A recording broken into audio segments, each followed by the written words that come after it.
TBPN on the horizon.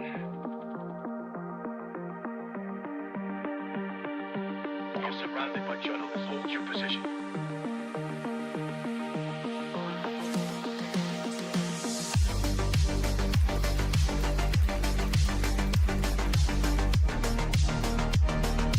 Overnight success.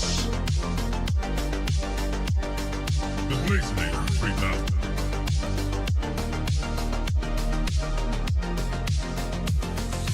Double blaze.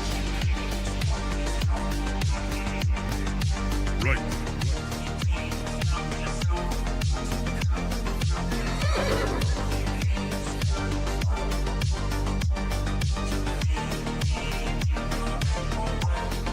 That's misinformation.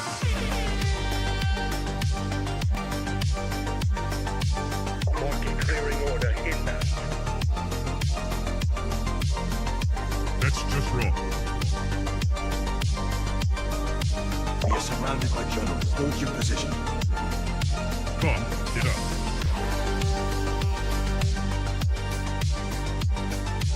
Trust the experts. Vibe coding. We are experts. Founder mode. Vibe coding. I see multiple journalists on the horizon. Stand by. Experts. UAV online.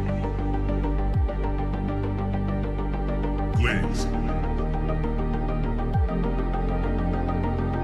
Double blaze. Triple blaze. Double kill. Vibe code.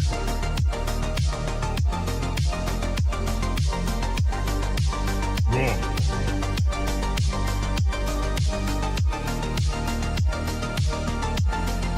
Pump is up. Blaze.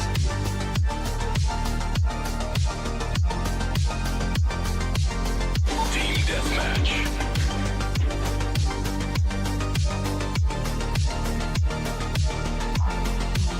We are experts.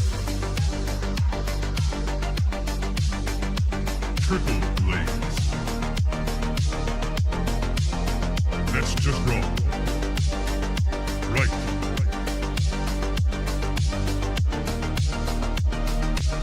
Market clearing order inbound. Come, get up.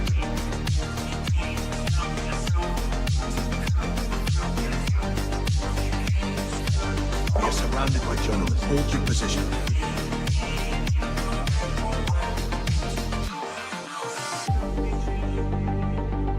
Strike one. Strike two.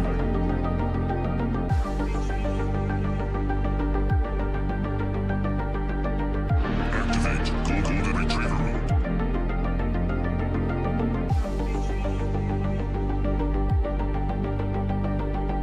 Trust the experts. Market clearing order inbound.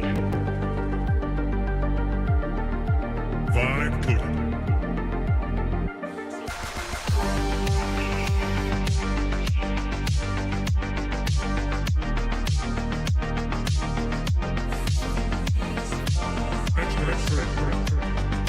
I see multiple journalists on the horizon. Stand by.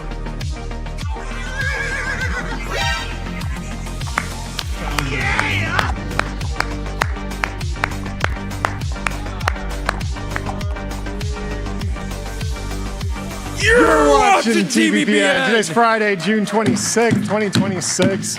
We are live from the TBPN Ultradome, the Temple of Technology, the Fortress of Finance, the capital of capital. Let me tell you about Ramp.com. Time is money, save both. Easy to use corporate cards, bill pay, accounting, and a whole lot more all in one place. And now they got 2 CEOs.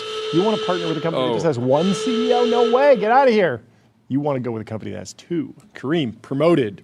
Very fun development in the ramp Yeah, story. I was thinking about it. We've obviously had like tons of conversations with the ramp team over the years, and it's like actually always been 50-50 Kareem Eric. Yeah. And so very natural move for them. I mean, they've been working together for over a decade at this point across multiple companies, and have always, and both founders and both major shareholders. We're like following in our footsteps to some degree too. yeah, this is the TBPN effect. We get to take credit for this. Yeah. Congrats to Kareem on the promotion, the field promotion. It's very exciting. And go check out Ramp, of course. We're back. Equally important, we're from back. France. We miss you guys. We miss you guys a lot. Yeah, it was rough. It's genuinely brutal. It's brutal. We feel deeply unwell Yeah. by around 1 p.m. if we haven't gone live, Yeah. regardless of the time zone. The sweating and shaking is crazy. Yeah. It is a full. I mean, and the withdrawals. I mean, maybe it would get better Headaches. after a few weeks. Yeah. But yeah, the symptoms are brutal. Anyway, it was a high stakes trip. Of course, Jordy has battled with French President Emmanuel Macron in the past. And then what appeared to be a direct shot at me. France recently banned nicotine pouches fully. Very controversial. Pretty much all oral nicotine products Yeah. banned. Yeah. So as of April. yeah. And so we went over there. We went over there to make country. We went over there to make amends, and right away it felt like they were sending messages.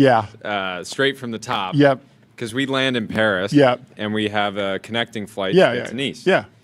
Where the conference is, and we get in the airport. We're excited to be there. Yeah. It's Paris, Yeah. right? The on sun the is next shining.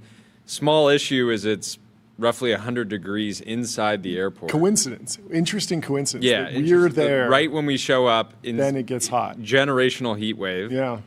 And Makes you ask some questions. Of course, there's no air conditioning, right? It's legitimately 100 degrees. You look around. Everyone has their fans out. Yep. They're like sweating profusely. Really, really messy situation. Go to a cafe, try to get an iced drink. They're out of ice. Yep. The whole airport doesn't have AC or ice in the whole airport. Yeah. And then we go to get on our flight, and we sit down. And, we're waiting, starting to feel like we're waiting a little bit too long to get off the ground. About 45 minutes in, they come over the intercom and let us know that the air conditioning on the plane is broken, and they're working on fixing it. 30 minutes later, they come over again and they say, we've been unable to get the air conditioning working. We're not going to be able to take off. You have to deplane. And we felt terrible for all the other passengers because clearly it was Macron just sabotaging our flight. Yeah. But for him to inconvenience, hundreds of other people, It shows you how important it is to him. Just to get at inconvince us. You. Yeah. It's just insane. Yeah. To me, that crossed the line. It's like, if it's, clearly it's personal, Yep. but figure out a way to, come at us. Be a little more targeted. With Yeah, it. more targeted. Exactly. Exactly. Why does there need to be so much collateral damage? And then, of course, on our next flight, Yep. we get to the airport, planes ready, pilots ready, and they tell us again, like, hey, we're just figuring out some stuff. We're gonna take off as soon as we can. We're bored. We decide, hey, is anything World Cup games on? We should turn it on and see. So we're sitting there and we're like, whoa. France is actually playing in the World Cup right now. What are the chances? And so we keep kind of checking in with the pilot. He's like, yeah, we need a little bit more time. We're not really sure why. The plane's there, the pilot's there, Yep. they're ready to go. We're like, what's going on? A little bit later, Like we're ready to go. 10 minutes before, it's like 35 minutes into the game. Yeah. They're like, hey, we just need a few more minutes. The fuel truck's going to be here soon. Thank you for your patience. By this point, we've been waiting for like an hour and a half. Yeah. And halftime starts. 10 minutes later, Ready there's to fuel go. in the plane. We're ready to go. And we're just sitting there like, Coincidence. coincidence? I think not. Yeah. Anyways, a little bit of a journey to get there. but we had a good week. Yeah, it was good. AdQuick was there representing. We saw some AdQuick billboards and Mercedes with AdQuick livery that looked pretty sick. That's right. It was Who else was there? Who? With one of the best out-of-home placements of the event, Vibe.co, Vibe.co. who announced a $1.4 billion acquisition Yeah. to Walmart. Yeah. The first real day of the conference. That was really cool. So congratulations to the Vibe.co team. Pretty unbelievable. Yeah. I wouldn't say they were under the radar because they were very loud with their advertising. Yeah.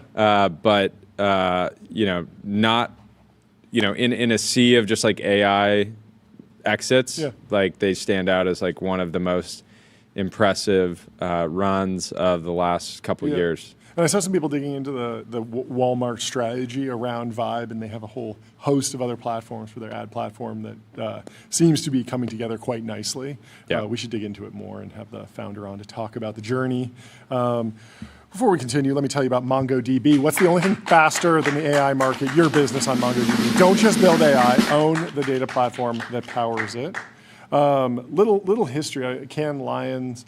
It used to be mostly about creative advertisements, giving awards for creativity, mostly in consumer. They didn't really have a B2B focus until maybe a decade ago. Now it's much more broad, much more corporate, as you saw. We mentioned, digital ad platforms have presences there. It's much more performance oriented, and there's a big focus on the creator economy. It really cuts across different media forms. Big networks and television will be there. The New York Times will be there, but then also small YouTubers, Instagram creators, a whole host of people will be sent there alongside some sort of brand on like a brand trip.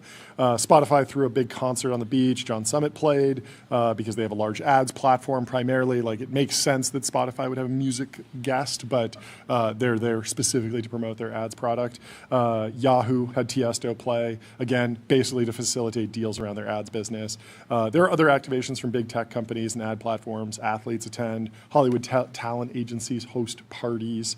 It's not packed with A-list celebrities, but it feels like everyone has a following of some sort. And that was a big point of discussion. Like, there was one level of conversation that was just like, creators are the future. Everyone's heard this pitch a million times. But the bigger discussion was something that Andrew Ross Sorkin from Squawk Box CNBC, Dealbook mentioned, talking about the trade-offs between independence and consolidation. You've talked about this before, just the idea of a roll-up of independent substackers. Where is the right economy of scale in the creator economy? Maybe not everyone should be independent. Maybe not everyone should be with a large organization. And this trade-off is sort of interesting to dig into as we see both creators go bigger and produce more expensive shows, and then also the legacy media companies are getting better at social media type content. So we can kind of dig into this. Andrew's post was really widely discussed in creator circles, but we'll read it here. I'm flying back from Cannes.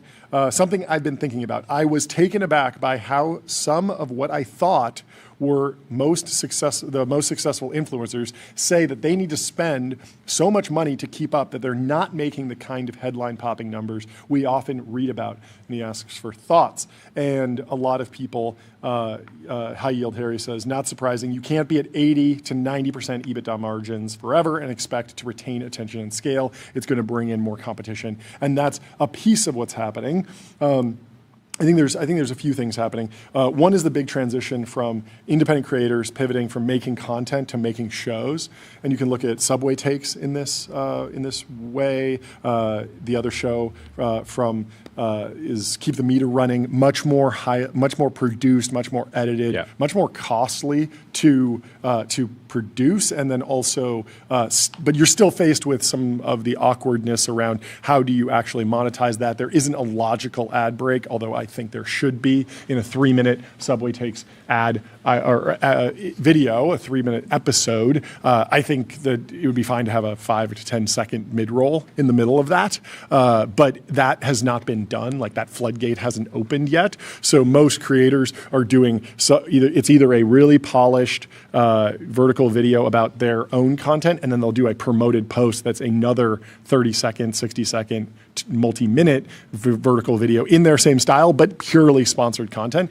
And a lot of those videos don't go as viral. And so you have this awkward trade-off where the content that's great that people want can't be monetized, so you have to do like one and one. It'd be a little bit tricky. Like part of the way our show works is that we're just talking about whatever, and then we'll tell you about Cisco, critical infrastructure for the AI era, unlock seamless real-time experiences, and new value with Cisco. It would be different if we had to do every other episode is just purely about Cisco, and then we go back to about just the news and talking. And so that's something that's like starting to evolve. And those higher cost structures, I think that they still have more enduring Forbes value. came out with their top creators list and Yeah. earnings. Mr. Beast was at the top with 300 million. Huge. I would imagine. But that's revenue. Earnings is not the right word here. It should just be gross revenue. Yeah.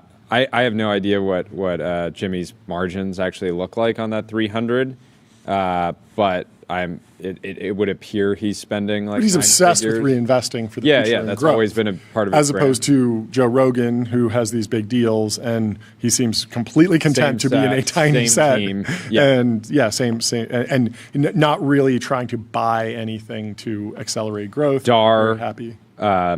he was there. Was number Saw him. 2 at 65 in top line. Stephen Bartlett at 52. Markiplier 38, Rhett and Link 37, Charlie D'Amelio 18, Drewski 20, Aisha Speed 30. Very weird that doesn't seem to be ordered by. Oh, really? it's like, just ordered loosely. But they're just anyways. Yeah, Darman has production costs as well. He does these like short scripted stories. Mostly he's huge on Facebook, but he's big on other platforms as well. And they have real costs because he has to go find a set, a location, real cameras, multi-camera shoots, editing, and real actors. Of course, all of it is like low budget filmmaking, but there is cost to that. And it is, of course, increasing as the competition heats up. Trey says Rogan has a lot of peptide expenses. I don't think you can spend $100 million a year on peptides if that's what he's bringing in top line. Anyway, the zero marginal cost era of yapping into your iPhone, it seems ultra competitive now. It seems like it's increasingly rare to see that scale in 2026. People are still breaking through, but they're breaking through with new, more polished products that, of course, have higher costs.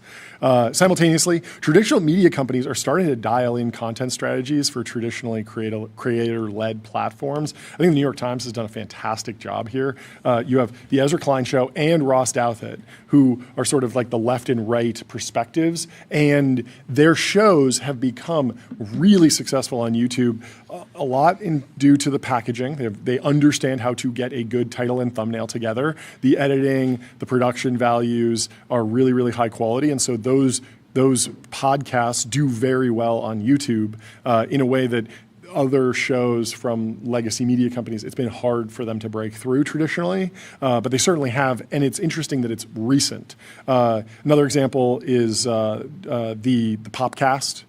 John Caramanica, who we hung out with, and his co-host Joe, they have really taken that show and made it very internet native to the point where they produce a ridiculously polished vertical video for Instagram and social media every week to promote the song of the week, and it's in a different location. And of course, there's cost associated with that. But what's really interesting about it is that you can be like a social media consumer who's blissfully unaware of the entire world that exists behind the NYT paywall, and you can still learn about it. Strategy was interesting. So a lot of the big platforms, the Spotifys, the Snaps, the Metas, the YouTubes, they went, they would build this, basically mini festival on the beach, or they'd take over an entire hotel. Popcast went a different route. They rebuilt an authentic dive bar just off of the strip, full of like actors and characters. There was a guy wearing a kilt. And so when we went to have a meeting with them, it felt like we were in a French dive bar. Yeah, we were like, wow, this actually feels like we're getting a taste of like what the real con would be like. Real can. It was cool. So I thought that was really cool. It was, very, very cool of them to do that. The other thing that was interesting, France appeared to put Brian Johnson on Wait, what a happened? pack of cigarettes. Oh, yeah, you had. Pull up this image. That does look like Brian Johnson. Really out of pocket You took a picture. to take an asset. It works pretty well though. Don't die. Don't smoke. It's his message. I think he would approve this.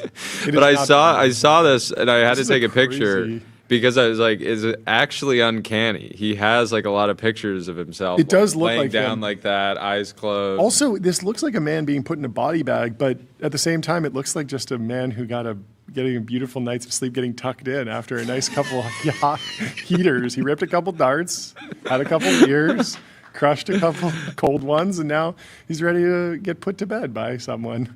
Yeah, this is actually much more tame than some of the Some of them are some of the gruesome, Yeah. so gruesome, showing like the X-rays of cancer patients and like black lungs and stuff. Like this is pretty mild. If you look like this guy after you're smoking a whole pack, like you're doing pretty well. I think it's fine.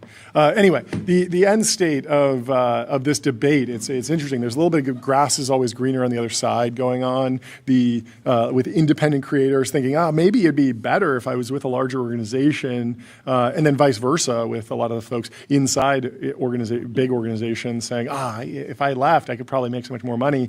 I don't think it's a one-size-fits-all approach here. I think it's more of a sorting process. Some creators will find elegant business models outside of large organizations. Like those 80 to 90% EBITDA margins still exist for certain categories, certain look at products. Obsession, right? It's like a low margin, highly competitive, but it's hits driven. So you can have one breakout hit That's a great example. And have insane margins. Yeah, right? and then there's also there's certain formats and certain shows that will be sticky and then also not scale with cost. Whereas like the Mr. Beast model of doing ever bigger reality TV show style stunts, that probably does scale cost with views over time. But if you're going to be doing criticism or gaming creation or streaming or something, there are certain things like Rogan. You tell him, hey, go spend extra 10 million. Like he doesn't really know what to do with it. Whereas Mr. Beast it's can like spend extra 10 million on how weekend. people imagine the SaaS business model, right? Yes, Where like yes, you can scale revenue without scaling like incremental costs, but it's actually true in the case. And there are some companies in software that have done that, and then there's some where you're just like, wait, really? They're still driving up costs, and it's because of their particular market. So I think it's more of this like sorting process. Some creators will find elegant business models outside of traditional organizations. Others will probably wind up leveraging the possibility of going independent into more meaningful contracts within traditional media organizations. I think that might be a trend. There might be some shift in the mindset of traditional media companies where they realize that someone that they were paying as a journalist or as a reporter is now proper talent and could take their audience with them. And so there is a contract renegotiation because they don't want to wind up in the position of like the Vox, BuzzFeed, Vice, where all the best talent left and took their audiences with them.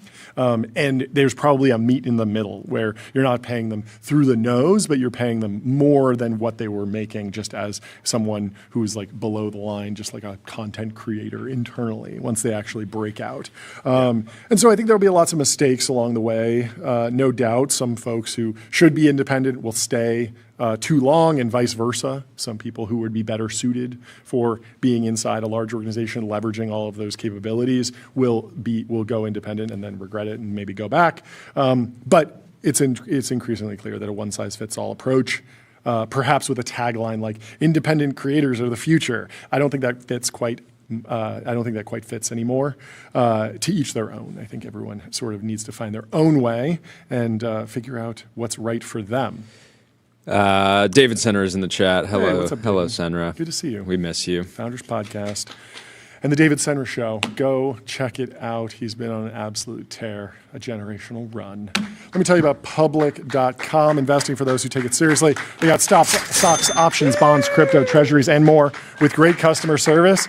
You can go on there and Someone else was saying, Meta. You can go Meta. doesn't seem like a coincidence that global markets were in free fall while we were gone. That makes sense. We weren't So holding hoping up the for global a economy. swift recovery. Yeah.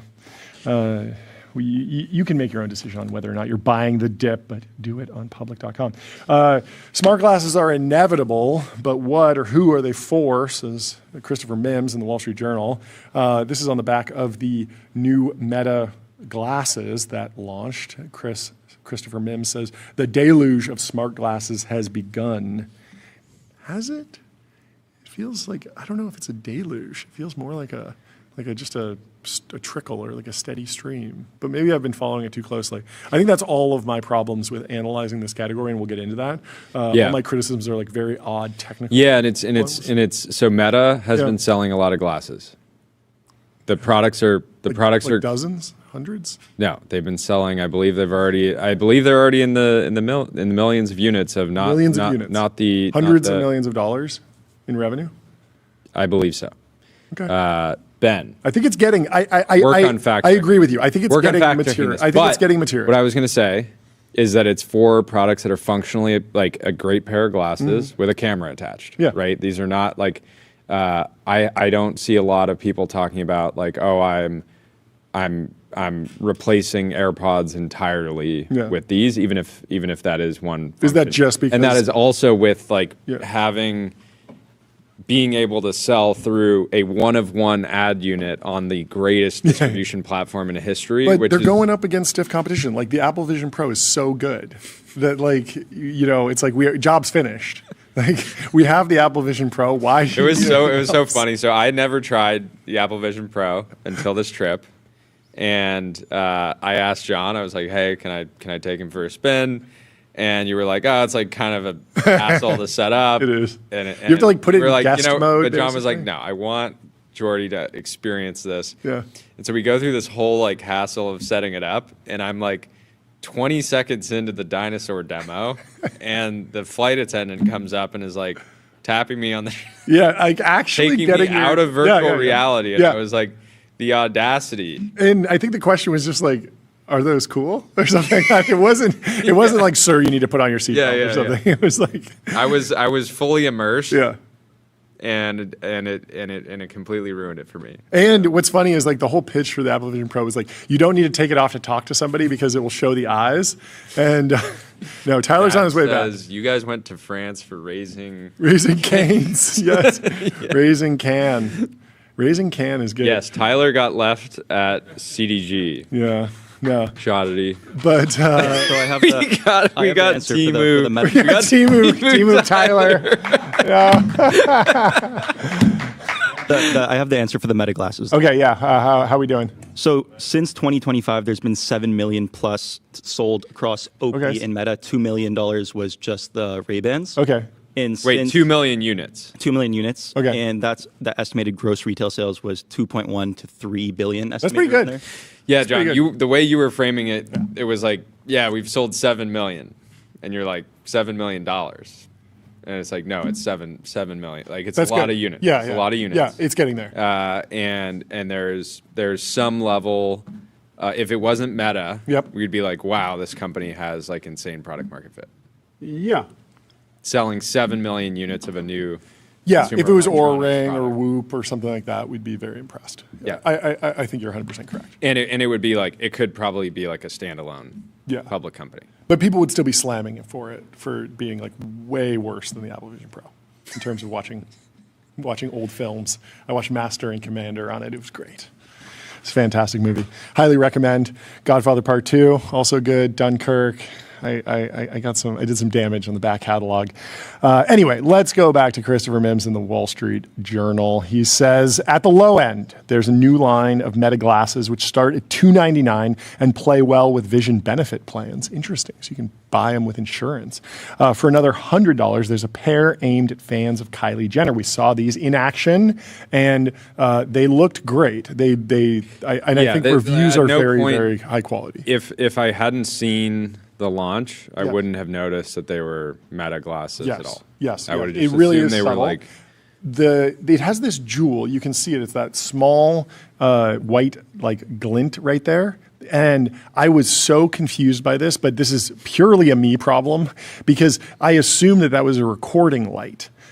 Or some sort of display, because if you look at the Meta Ray-Ban displays, you'll see that there's slight grooves in the glass for forming the beams to show you the display. And so I was like, oh, that's a smart feature. That is there for a functional reason, but it's in fact not. It's purely aesthetic, and people who are in the market love this. I was confused by it, but I think I might be the only person that is confused by it. So I don't think it's a problem whatsoever.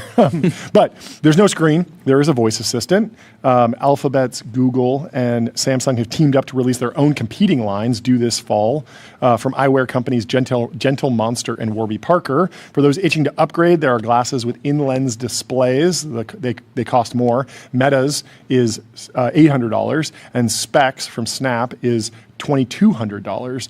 They are so chunky they look like something you might see in a Prada ad and never in real life. Silicon Valley has been trying to make smart glasses happen for more than a decade. Remember, Google Glass, Facebook and Instagram parent Meta Platforms has captured more than 80% of this market. Not bad. But in 2025, that meant selling just 7 million pairs of glasses. By comparison, the world buys more than 100 million smartwatches a year and more than a billion smartphones. What does it say about like the broad investor views on smart glasses overall? If Meta has 80% of this like emerging category that's selling 7 million units, and they get like basically zero credit for it. I don't know. I just think like, I don't know anybody that's like excited about Meta. Well, it's not zero marginal cost.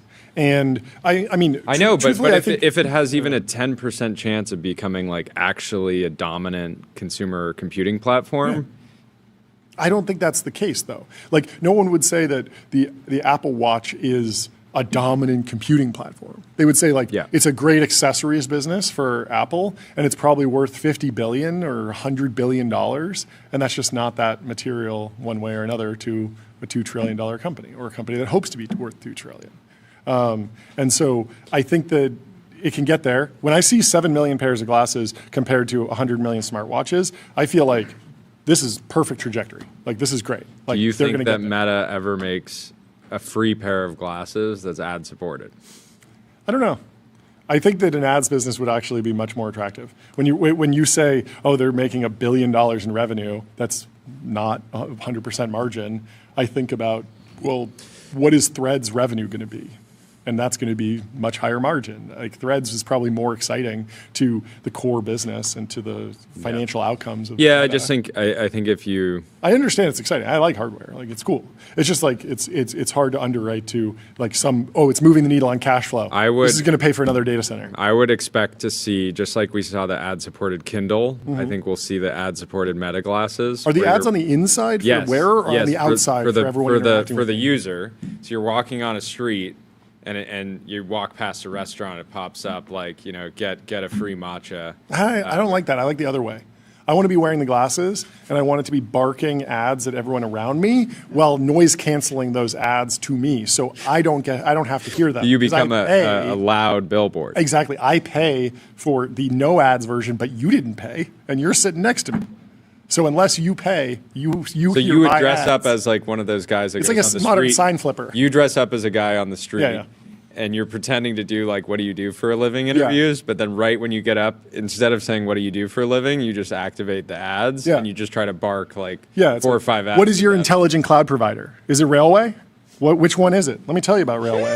Railway is the all-in-one intelligent cloud provider. Use your favorite agent to deploy web apps, servers, databases, and more, while Railway automatically takes care of scaling, monitoring, and security. That would be a great ad to bark out of your glasses on command.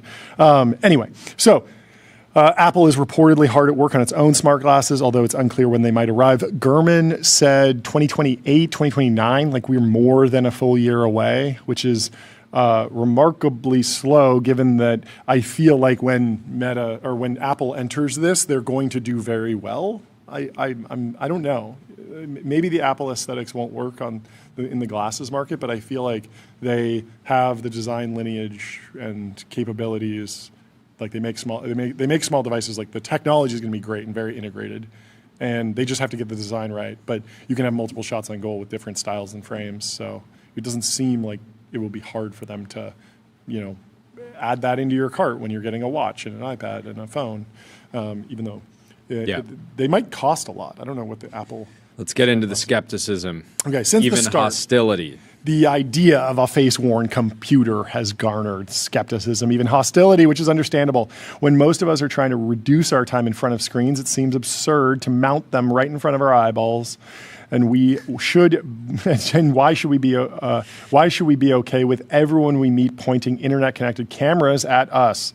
It feels like an assault on what little privacy we have left. This is why you carry a flashbang around. Then there's the built-in AI. Artificial intelligence lets these glasses identify objects in our field of view.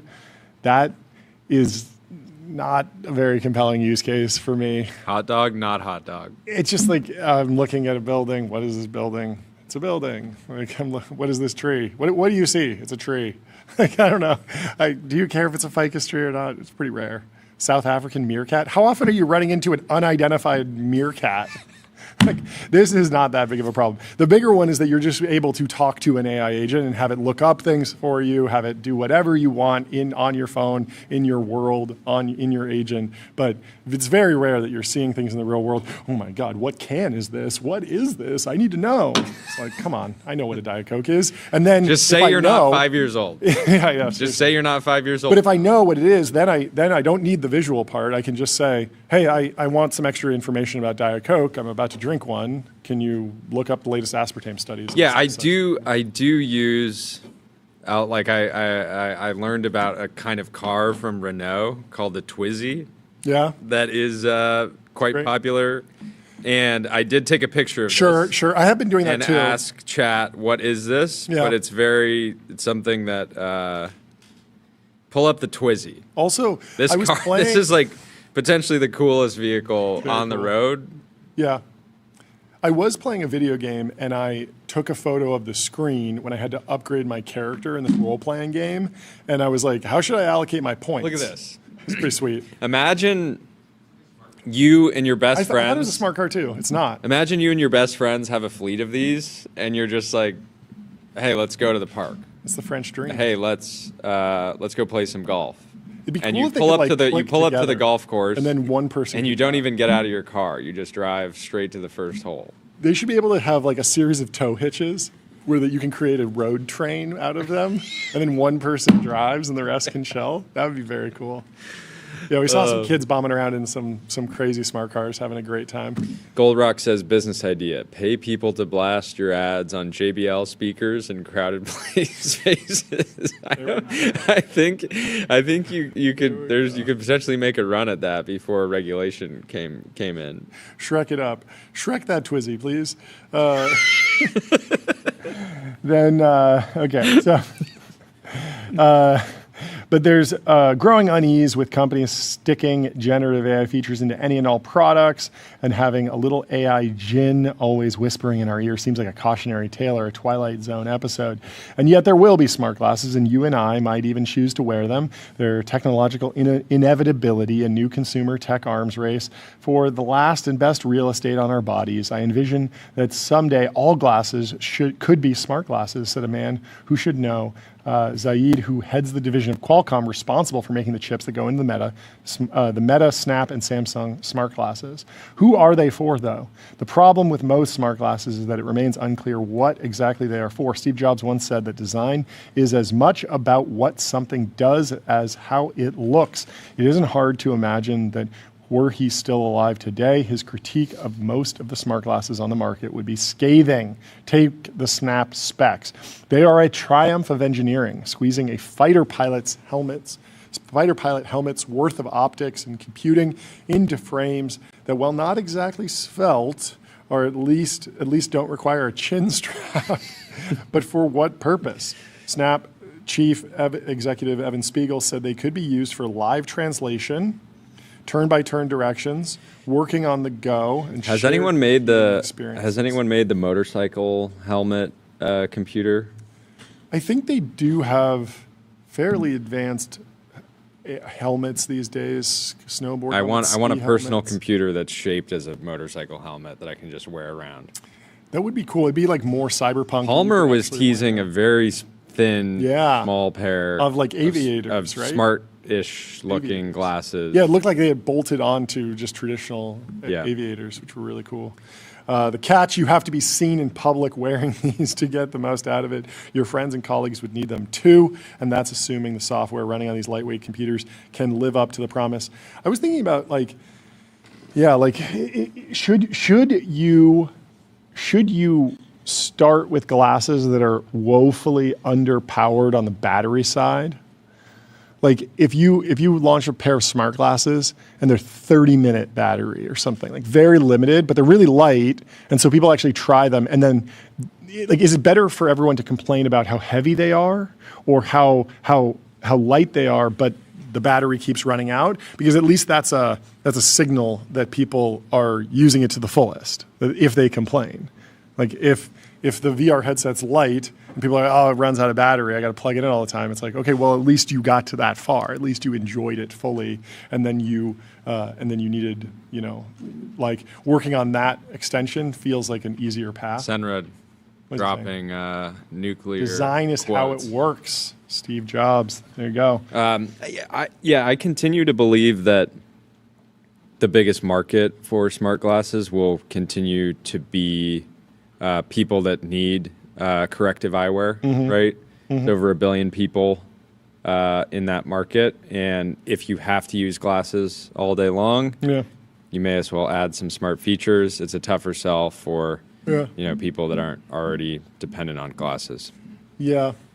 I do think that in addition to the traction on the sales figures, which are impressive, I'm starting to see more content that's created organically by Meta glasses creators. But you know what those people are doing? What? In large part, faking? They are jailbreaking the glasses to not show that they're recording. Whoa, I didn't know because that. so many of those videos, if somebody just walked up with a camera in your face, they wouldn't get the same reaction. They'd be like, "Stop filming me." Yeah. But instead, they have like a pretty organic. So they turn off the light, interaction. and They then turn they off go. the light. It's very easy to like basically black it out, Sure. cover it up. Yeah. I think people have jailbroken them Probably so just that put the like light. nail polish over it. Yeah, but there's like actual jailbreaks so that you can sure. basically disable the light. Yep. And so a lot of those videos are just like people recording people without their permission or understanding. Yeah. And then just posting these like violation of the social contract, but not even just a little bit, like a complete and total violation. And but just that's don't gonna be go a out big in problem. public if you don't want to be filmed. Just never go outside. Just never touch grass. Yeah, I don't know. Well, Meta's working on a bunch of other stuff. They're working on artificial intelligence. You may have heard. First, before we dig into this, let me tell you about the New York Stock Exchange. Want to change the world? Raise capital at the New York Stock Exchange. Zephyr says they seem to be pretty focused on coding right now. I'm pretty sure this is the largest coding training data generation effort in the world. They have the compute. 30 to 50% of engineers on core teams have been forcefully reassigned to data labeling in the ADO org, Agent Data Optimization. Powell McCormick convened the soiree, which capped a packed day of meetings across Wall Street to deliver a message. Meta's radical plan to become a leader in AI will require vast amounts of capital, and her door was open to discuss innovative financing structures and partnerships. They might wind up raising billions more to fund the build-out of MSL and Meta's AI efforts.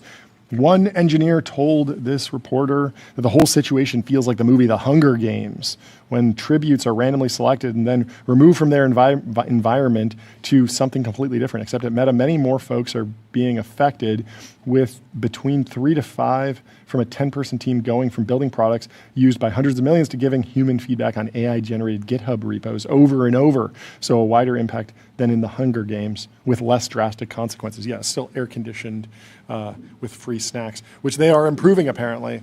I don't know. It seems like so what do you bad. What so Zuck is we're gonna have meta code. Yeah, I mean, it seems like they're trying to have a model that they would sell it on the API or something. Yeah, and it's just Seems like a competitive space. I don't know. It's an entirely new motion.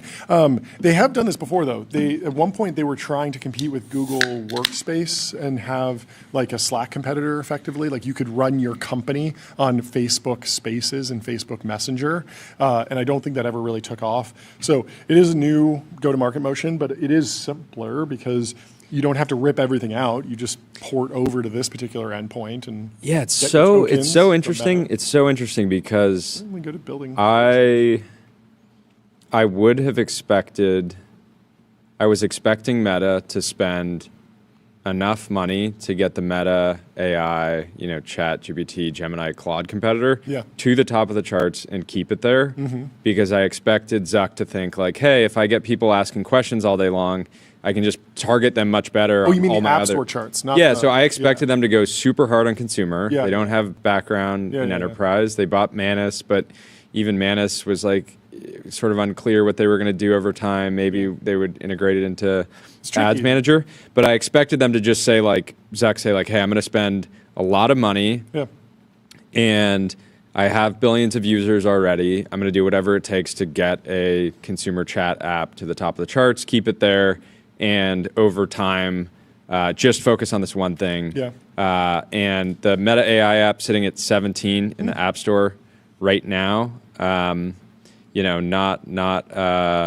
nothing, but I don't like the market is clearly not sending signals like, hey, we're really excited for you guys to like pivot into enterprise and like spend hundreds of billions of dollars competing against Google, AWS, Amazon, Microsoft, Google, OpenAI, Anthropic, SpaceX, all the Chinese labs, SpaceX. Like it's a lot. No, like this would be an absolutely incredible come from behind story. It would be one for the history books if they can do it. But I think it's reasonable that the market is saying like, no, they're not pricing it in. Certainly. Well, there's other news. Zuckerberg directed Meta to build a prediction markets app, which is Mike Isaac with an incredible scoop. Wild shift. The experimental app, internally called Arena, would be independent of Facebook and Instagram. It could compete for attention with Polymarket and Kalshi, the biggest prediction markets, says Mike Isaac. Mike says, importantly, the app is currently experimental and will not include using real money. Though insiders have not fully ruled out a future in which that could happen. Do they have fascinating move? I think sentiment is at near rock bottom. Wall Street Journal just had that expose on Polymarket's advertising, and so like the vibes are getting like more. Well, so sentiment on on prediction markets is like, I don't know if it's at an all-time low. I think users actually like generally like it's like way the lower products. when it was like, oh, we're going to find out who the next president is, and now it's like it's a gambling thing for sports, and it's like the vibe has very much shifted. And I think I mean a lot of people have had like have benefited from using prediction markets as a data source. Like a lot of people have benefited from sports betting. There's a story about a guy who won $6 million on DraftKings and built a mansion with a bowling alley in it. I'm not kidding. This guy's just like a great poker player, and he's won $1 million. He's won over $1 million in fantasy sports, the Millionaire Maker fantasy sports tournament. He's won it multiple times. Like he's won it like 7 times. So what I was saying is like prediction markets it's a skill issue. That's what you're saying. Revenue's exploding. I think that's a sign that users like the product. I appreciate them as a data source. I always have. But sentiment around them broadly is just like bad. And then sentiment around Meta is at almost an all-time low, at least in the capital markets, from their employee base, right? Like people are, very, very unhappy. And so maybe Zuck is just saying like, F it, like I don't think it can get any worse. Here's a steel man on Arena, the prediction markets app from Meta. If it doesn't use real money, there's way less risk of like, yes, I saw this. I know exactly. BLT luck issue. Yeah, instead of skill issue, it is luck issue. I've never heard someone say luck, issue. That's so good. Anyway, I knew you were going to look at that. Very funny. Anyway, the arena bull case. The arena bull case is if it doesn't use money, you don't run into any of the controversy around like, oh, someone's going to spend their last dollar, they're going to get addicted to this, all this. Yeah, I totally believe that they'll never turn on the real dollar. But you can still so the steel man is that they've gamified everything in the Instagram and Facebook orbit, and they actually haven't added pay to play mechanics really. Like it is all like aura farming. You're farming for like fake currencies, likes, followers, reposts, and tags, and story views. And there's all these different dopamine hits that you get. Which, of course, there's this discussion around addiction and blah blah blah blah blah. But it's not actually money.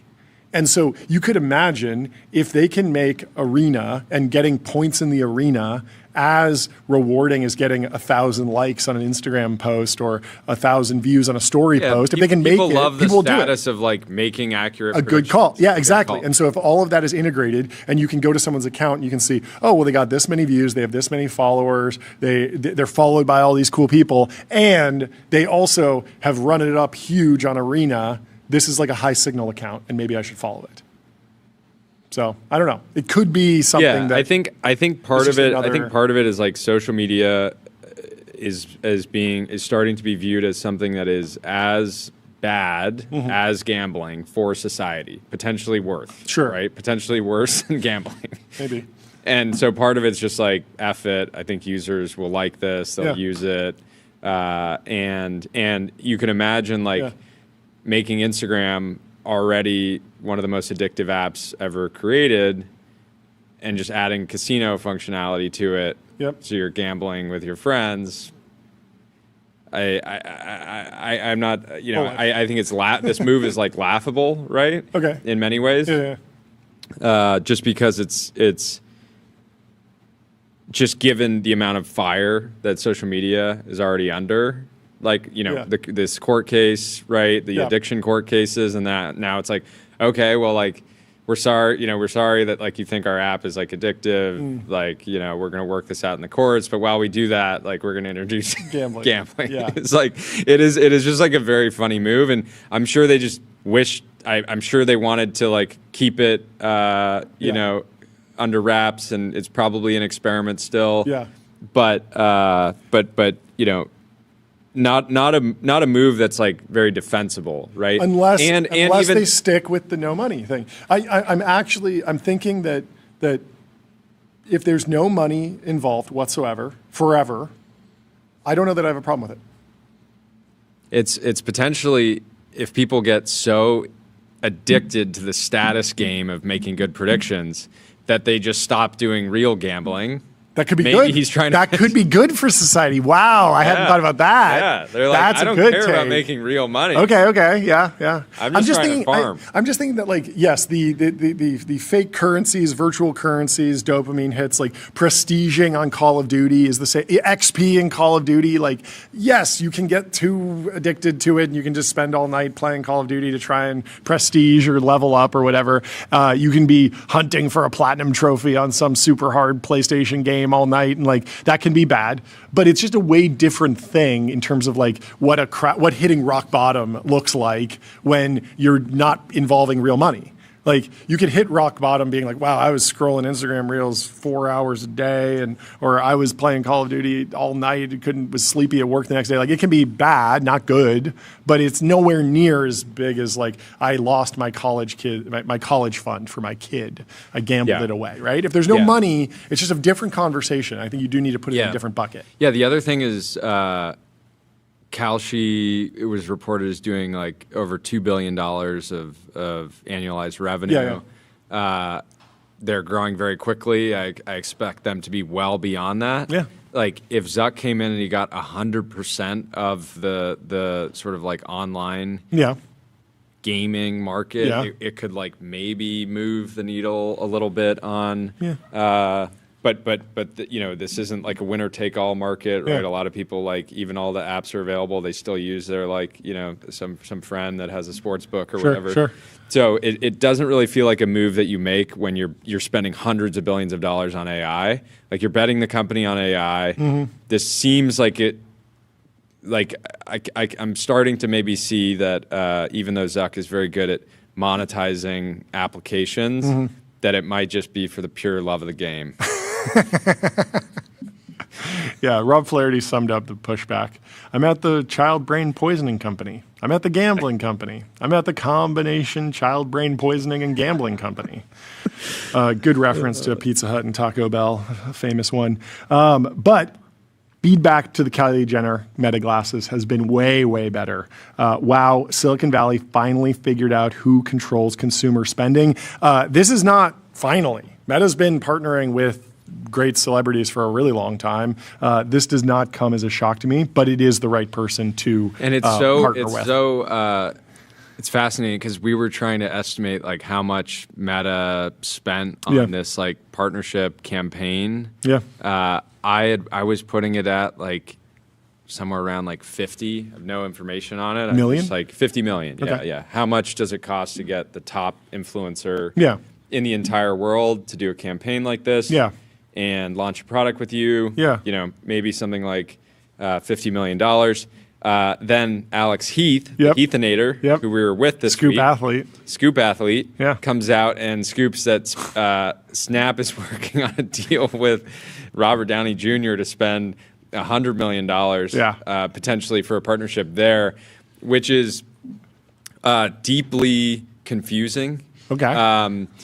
For like a lot of reasons, like the Kylie Meta campaign makes a lot of sense. Kylie is like one of the probably one of the top influencers on Instagram, right? So it's a deep existing partnership. You don't know that this isn't deep. It could be a super deep integration. We could be looking at like Iron Man 4, Snap Spectacles, and the whole movie could revolve around Iron Man taking off the suit and only using the Snap Spectacles to stop Thanos for the 5th time in a row.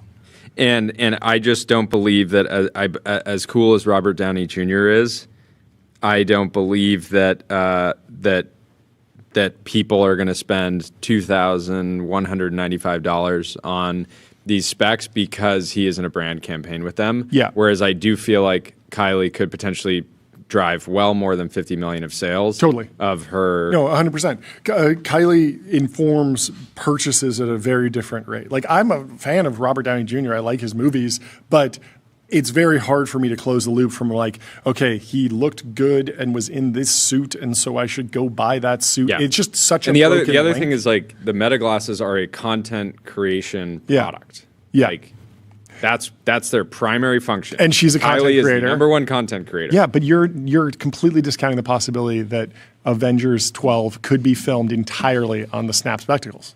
What do you think about that? It's possible. Yeah.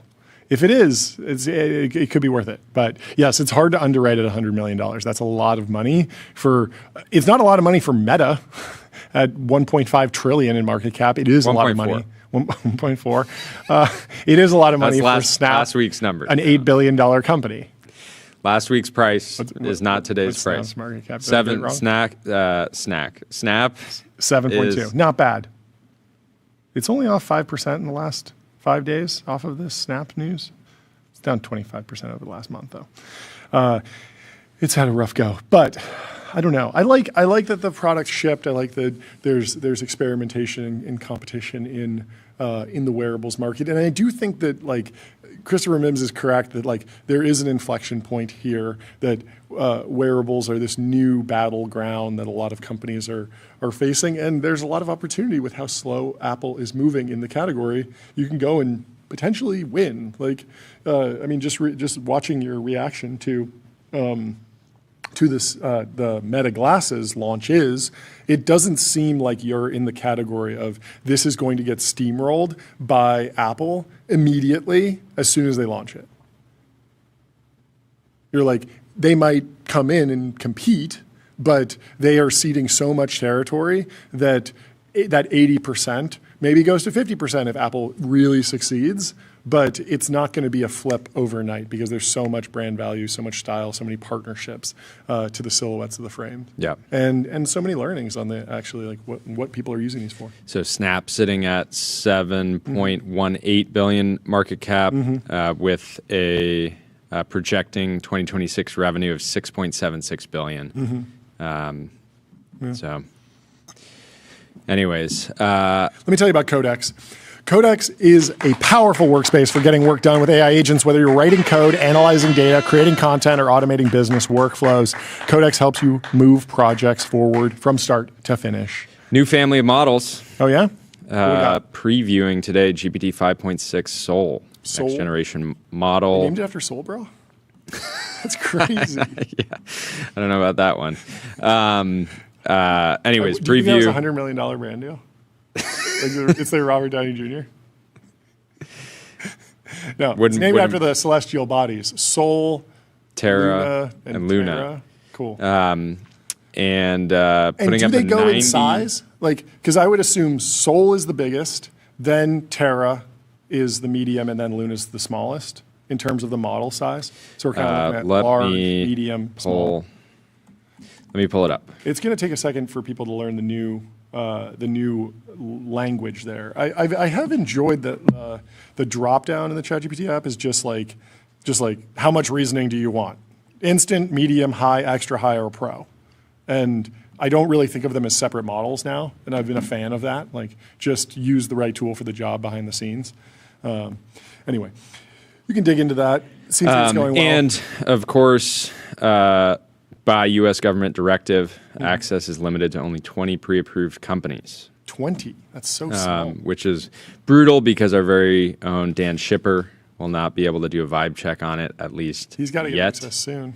But a lot of this comes on the back of the distill gate that's happening. Anthropic says Alibaba has distilled Claude many, many times. And I saw a chart of the amount of tokens that are getting resold off the back of that API, and it is staggering. It's a true, somebody was like, they professionalized fraud, which seems accurate. And so having really tight control, it makes sense in the distilling world. It's still very unfortunate. To go back to your other question, so Soul is the frontier model. Terra is a balanced model for efficient everyday work. And then Luna is a fast and affordable model for high volume work. Okay, so cool. You had it right. Well, Rockstar Energy Drink founder Russ Savage, what a name. What a name. He put 5 homes on the market for a combined total of just shy of $300 million in hopes of attracting newly rich buyers right after the SpaceX IPO. He says, people got liquidity, and you are my extra liquidity. You are my extra liquidity. Buy my incredible properties. Rockstar Energy Drink founder and creator and real estate investor is putting 5 homes he owns in Los Angeles, Aspen, Park City on the market for a combined total of $297 million. He's betting that a wave of newly rich buyers will be looking for luxury homes. We're entering a new stratosphere of top-end wealth where there's no limit, said Savage, who's been buying, renovating, and selling homes across the country for a decade. Where are they going to buy properties? They're going to want a ski house, and they're going to want a house in the sun. Savage is asking $85 million for a 7-bedroom home on Aspen's Red Mountain in Los Angeles. He's listing 2 estates, one for $85 million, another for $34 million. Park City, he's listing properties for $55 million and $38 million. Where is he going to live? Some he's listed before, but others he's putting on the market for the first time since buying them. Paul Benson, one of Savage's listing agents, is already seeing the impact of these anticipated IPOs across the markets he works in, which include San Francisco and Seattle. People employed by SpaceX or OpenAI or Anthropic are being approached by banks and funds with upfront investment cash, aiming to lock in early connections with these soon-to-be ultra-wealthy clients. Because newer construction luxury homes have already been selling well, this will put further strain on supply, and I believe it will drive up prices, he says. Savage is also betting on the economy, believing it will be strengthened by peace deals. He's long America, falling interest rates, and a stock market that continues to hit record highs. Savage, 56, sold his beverage brand to PepsiCo for around $4.7 billion in 2020 and lives in Florida. He started investing in high-end real estate after he founded Rockstar Energy in 2001. He said buying luxury homes, redoing them, and living in them until he decides to move somewhere else. He was formerly named Russ Weiner, but took the name Savage in honor of his father, political commentator Michael Savage. Wait, what do you mean took the name Wait, in honor of his father? Michael Savage, Michael Allen Weiner, born 1942, is known by his professional name Michael Savage. He's an American author, political commentator, and activist, former radio host. He's best known as the host of The Savage Nation, an nationally syndicated talk show that aired on the talk radio network across the United States until 2021, was the second most listened to radio talk show in the country with an audience of over 20 million listeners. Wow. He's sold books. Yeah, Dr. Michael Savage has a PhD in nutrition science. He's conservative. He has 2 children. He's still alive. And his son is Russell Goldencloud Weiner, who now goes by Russ Savage. That is crazy. What an insane. So his name now is Russ Goldencloud Savage. He really created a golden cloud with his company. He started Rockstar in 2001. What is this? Golden packaging. Rockstar energy drinks. Yeah, it was golden. It was golden. Or it is.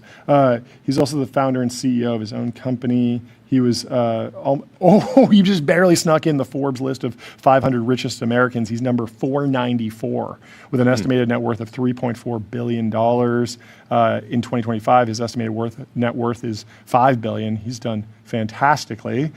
This is very interesting. He bought the West Hollywood home of basketball player Carlos Boozer for $10 million, listed another home. He lives in Delray Beach. Fascinating. Well, good luck to him.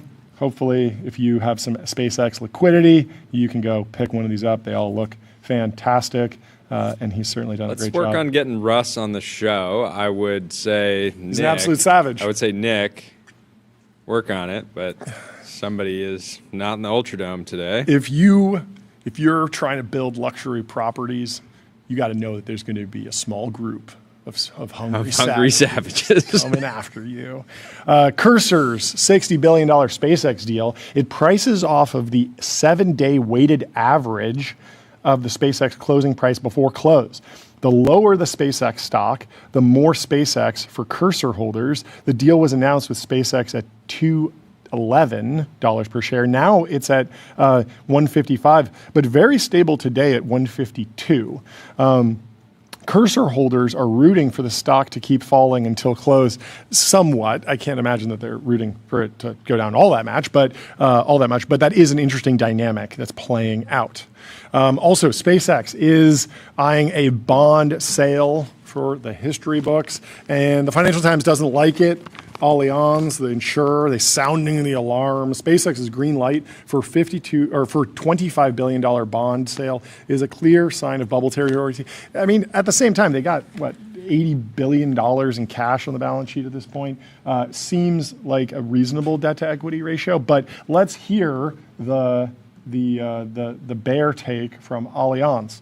SpaceX decision to launch a $25 billion bond sale shortly after raising $86 billion in a record-breaking IPO is a clear sign that the markets are entering bubble territory. Uh-oh. The investment chief at insurance group Allianz has warned big investors have grown increasingly nervous that companies rushing to raise money in a flurry of big equity and bond deals, seizing on record high stock prices and credit spreads close to the tightest in decades, could signal a top in frothy markets. SpaceX raising debt so soon after a blockbuster equity issuance was a good example of markets shifting from healthy boom, a stretch boom, into bubble territory, said the chief investment officer at Allianz, which manages $800 billion of assets. Elon is hoovering up. He really is. Cash. Someone else was saying, how is X money paying a 6% yield? You know, people have learned to ask, where's the yield coming from? But of course, X.com, the space company, whatever whatever cash that they have deposited in X money. Yeah. I'm sure they're able to use that to Build data centers. build infrastructure. Yeah. No, I mean that is the thesis there, and I'd be very interested. They said it's up to $10 million is insured, 6% yield. That's higher than Cash App and many of the other. Wait, online you investment. confirm that up to $10 million? This was in the tweet announcing it. I don't know exactly what level of Wow, insurance. so they there is. actually are. This is not just like. They said insured. I didn't see FDIC insured. I'm not sure what No, that but means, that signals that they're not viewing this as like, oh, this is just like a perk to get consumers. Yeah. you know, Put in using the $1,000. app. Yeah. It's like, no, like random investors can be like, wait, I'm earning 4% in my bond account with my bank. I should move this over to X money and just get the 6%. There's a lot of yield hunters and credit card points maxers who just are always hunting for, oh, this account gives me a good rate of return. And, where is the yield coming from? It's a different equation when you have $100 billion on the balance sheet. Seems like you can make all the discussions over bubble territory or overvalued, but at the same time, like you're at the top of the cap table of a really well-capitalized company, and so you're probably going to get that yield. At the same time, SpaceX is going to potentially raise billions of dollars through this. If for every 100 people that put in $10 million and clip that 6% coupon, they get $1 billion. So could you imagine 1,000 people signing up for that, putting 10 million in, getting 6%? And then that's a $10 billion incremental raise for SpaceX. That seems pretty doable. That doesn't seem like crazy math to me. It's a very different go direct strategy. We've seen other hyperscalers issue corporate debt at those rates, below those rates, around those rates. So it doesn't seem crazy. It's just interesting that it's going through this direct channel for the first time, as opposed to the more traditional Wall Street path. But the Wall Street path, they're complaining. So go direct, I guess. That's the strategy. Anyway, Minute Moolah says, "Are we done talking about AI restrictions?" I feel like that's low key a big deal. Yeah, we have some pieces in here about it. We'll go through this. First, let me tell you about CrowdStrike. Your business is AI. Their business is securing it. CrowdStrike secures AI and stops breaches. There's more data center backlash. Data centers, how do they work? Theo Vaughn says, nobody wants a data center, dude. And the people that want them to me, they seem kind of evil. Nobody wants this. One of these companies is going to own all this information. He had some very funny takes about He said emotional credit score. Emotional credit score would be weird. Yes, the data center issue needs to be messaged much more clearly, and I think there's just such a wide gap between the water and the power. I'm assuming he starts this way, but then he says, "I'm going to be switching to distributing my podcasts on CD." That's such a bad counter take, because truly, like, the data centers that are required to power the YouTube and podcast stream, it's like so small compared to what AI is doing in terms of data center construction and the power requirements and the build out requirements. I mean, like, you fire off one AI agent and you're using it's equivalent to YouTube for like 10 years probably. But yes, the internet powers lots of things, but people have to understand the benefits and the value of these things, unless otherwise they're just like, why don't we just use the data centers we have? Why do we need new ones? And then they also need to be constructed in remote locations, away from housing, quietly, with clean energy, with, not with a closed loop water system. Like, there's a bunch of boxes that if you check them, people will be okay with it. But it's certainly slow to actually build up the narrative. Amir over at The Information has a little bit of a narrative violation. AI data centers apparently are a godsend for some communities and produce a lot of jobs. Union leaders are saying they're great. For instance, 3 large Wisconsin data center campuses, Microsoft, Meta, and Oracle are building. They're supporting almost 10,000 jobs during the building phase, which began in 2020 and lasts through 2028, according to Mandala Partners. When they are fully operational, the facilities will support 6,000 permanent jobs. Nearly a third will be in-house, highly skilled roles, including 770 technicians managing critical mechanical and electrical systems, and 700 data center technicians. The rest are in the supplier network that provides these facilities. Meanwhile, in West Memphis, Mayor Marco McClendon recently told me it was, quote, a stagnant city before Google broke ground last year on a data center just outside its boundaries. The company's investments are now making it easier to recruit other businesses in the city. And also figuring out the correct tax strategy for the data centers seems to be the next sort of domino to fall, because Virginia has benefited a lot from the data center build out from AWS. And I believe property taxes are like unnaturally low for Virginian residences because the government the government budget is balanced towards getting revenue from the data center build out that's happened in Virginia. And so they haven't been such a big deal.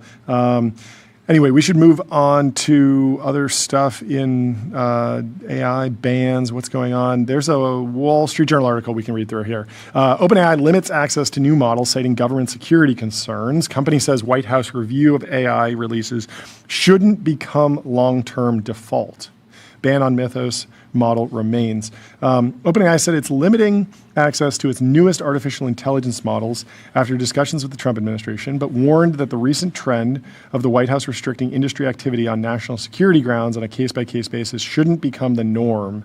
The maker of ChatGPT, I saw a lot of like safety people being like, this is the worst of both worlds. It's not some sort of like broad-reaching apply, just like the rule exists and then everyone can easily comply. It's like the highest touch government intervention, and it makes the government have much more power over AI, which is something the safety folks, I think, at least the ones that I saw talking about this, were not a fan of. But yeah, it's also just like, there's the new, it's GLM 5.2 that people are loving. Someone was talking about how they didn't love it in the chat. I don't know what the reviews are. We'll have to talk. I don't know. In general, there's been a lot of excitement. A lot of people saying like, "Hey, I could use this as a daily driver." And all the lab leaders have said open source is like 6 months behind, and so now we're like approaching 6 months past like the last jump in paradigm and like massive cyber capabilities. So those cyber capabilities are coming to fruition in the open source world.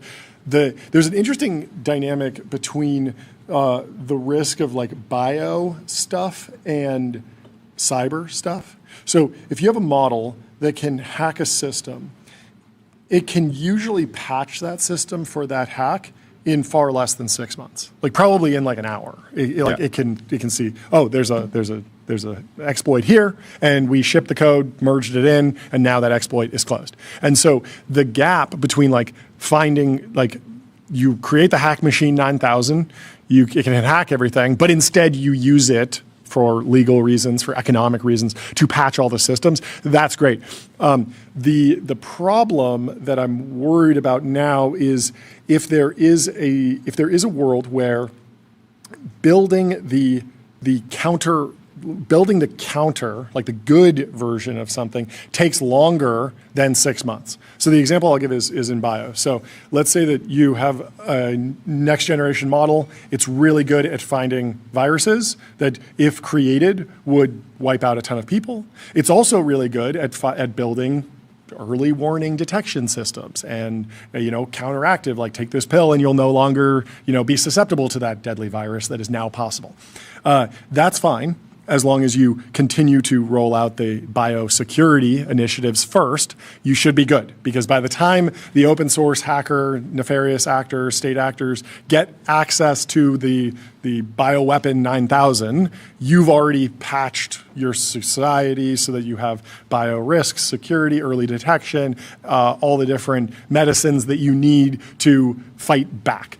But if manufacturing all of that and actually deploying the biosecurity, the bio risk, the good version takes a year, but the frontier is only 6 months behind, you could wind up in a situation where manufacturing the virus is much shorter than manufacturing the antivirus. Now, I don't know exactly how all of that works, if that's real, what the level of risk is there, but that's maybe a unique problem, especially if it's a situation where you need to make a lot of the antivirus and you only need to make like a small amount of the virus. And so I don't know. I think that's well. And is that not exactly how? It's possible. I don't know. We'll see. We'll need to talk to more people that understand biosecurity risk and see where this goes. It's also just harder to create bioweapons. It's less like you can, with a sufficiently advanced model, you can hack into a corporate database from your laptop. You do need something like a bio lab, which is not nearly as distributed as laptops, which everyone has. So yeah. But it feels like every different. 6 months they discover like some like unauthorized biolab somewhere in the U.S. Totally. that has a bunch of existing viruses. So very concerning. Yeah, very risky. Well, let's go back to the OpenAI news. OpenAI followed a similar process with versions of GPT 5.5, like Cyber, which demonstrated an ability to discover vulnerabilities in software that could be used in cyber attacks. The similar capabilities of Anthropic's Mythos models prompted the White House to increase its oversight of the industry and overhaul its light touch approach to AI. There was, of course, that news that the NSA commented that Mythos was able to hack into a bunch of their systems. That was during a red teaming exercise. So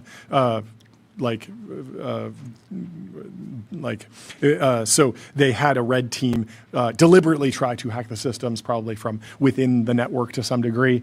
Still scary, but not some unintended behavior, which I think is good news.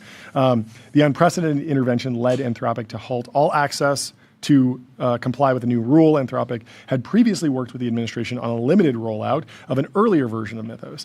OpenAI said it hoped to make 5.6 generally available in the coming weeks, and that the government's current approval process represents a transition period while President Trump's recent executive order on model oversight is implemented. Quote, "We don't believe this kind of government access process should become the long-term default.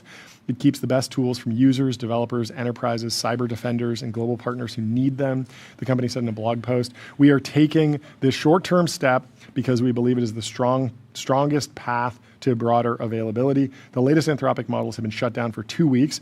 There was some move in prediction markets, which controversial, but very useful sometimes. It seems like Fable might be coming back. The markets is like jumping all over the place. So someone seemingly knows something, but it does seem like all of these delays are being worked through actively, especially as the open source frontier advances. It feels less and less reasonable to keep closed source models locked away. Well, why is the open source model frontier advancing? Is because the models are widely available. Well, is that what's going on? Because distillation. Yeah. Like Minute in the chat says, I think we're headed toward a future where frontier models will just be completely cut off from everyone else. National security asset treatment, no distillation from anyone allowed. Like, if you make these models available, like clearly, if you make the models available through everyday consumer subscriptions, there will be groups that will create networks of thousands of accounts and distill the models, and then you're giving away this like advanced capability. Now whether or not that causes like these sort of like doomsday scenarios, it's not entirely clear. But it's clear that the open source frontier will just continue to lag the closed source frontier until the distillation problem is solved. Yeah. I was listening to Ian Bremmer on the Foreign Policy podcast. He just wrote a piece about Breminator? The Breminator. We got to have him on. He's fantastic. But he was pointing out a problem with the sort of like individually targeted regulation of AI, like Besant brought all the bankers together because America is very strong in the banking sector to address AI, but that doesn't include infrastructure, because our global infrastructure is not particularly, like, we don't have the largest infrastructure companies in the world. Do you think? And so we're very like piecemeal on this, and do you he think, says that like he's calling for much more integration between what's happening in commerce and what's happening in the finance world, and then also what's happening in all sorts. Do you think Meta's stock would pop if Zuck could go get a preliminary ban on some of their new models? The Aura farm of the ban, it does seem to be working. It's too powerful. You got to ban the next version of Diet Coke. says, I love these boys only episodes, classic TBPN. So do we. Yeah. So do we. We might need to run a no interview week. That'd be good. An interview cleanse. Yeah, we could do that. Yeah, I don't know where it goes. It's tough because like some of those problems that you identified about the advancing open source frontier, mass distillation, that doesn't seem like there's a regulatory solution for it that maintains open access. Like that's the trick. Is it like? Yeah, no, there's a scenario where there's only, you have to be only the largest, most trustworthy companies in the world, and that feels like a really dark. You know who did actually push back in an interesting way was Bill Gurley, and he was taking aggressive shots, but one take he had that was somewhat resonant with me was he said, if these models are so smart, can't they detect distillation attacks? And so there is a world where the closed source frontier advances to a point where you can mitigate distillation attacks much more effectively, and instead of a whitelist, you have a ban list. And so you're banning organizations that are trying to distill, but the models are still pretty much widely available. You're still playing whack-a-mole constantly, but you have AGI. Doing the whack-a-mole. And so you have, the best possible model going around and understanding, wait, that's a weird behavior. Why is that person asking for those tokens over and over and over again? Let's ban them. And maybe the bans are happening all the time on an individual basis, and the ban list is huge, but the allow list is generally available, and so most companies and individuals can just sign up. That would be an interesting outcome. Well, I think we should switch gears and go through the new SoftBank. Yes, a lot of people have been dropped. talking about this for a long time. Masa kind of tied it up in a bow for everyone. Where do we get started with Masayoshi Son from SoftBank? He says that the true source of value is pull up this golden egg factory inside of Let's pull up the goose. deck, though, and just go right from the beginning. I think we go through the whole thing. Okay. Let's get it up on the big board. Group.softbank. They have a TLD? What? That's a cool TLD. They just own .softbank? Can you just go to www.softbank? We are getting it up on the big board. SoftBank Group. There ASI, Artificial Super Intelligence, JPY 1 quadrillion. What is SBG? SoftBank Group. 50-year life plan. 20s. Get acknowledged. You gotta wait. The team's pulling it up. You gotta wait for. They're working on it. They'll get there. Oh, we updated his 50-year life plan. Here we go. Pull it up. Yeah, this is good. Dun, Okay. dun. Next slide.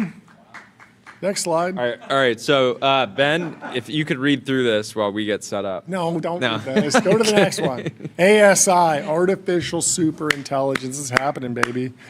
You got the stock And I don't. image So of the brain. notably, I think that this looks like.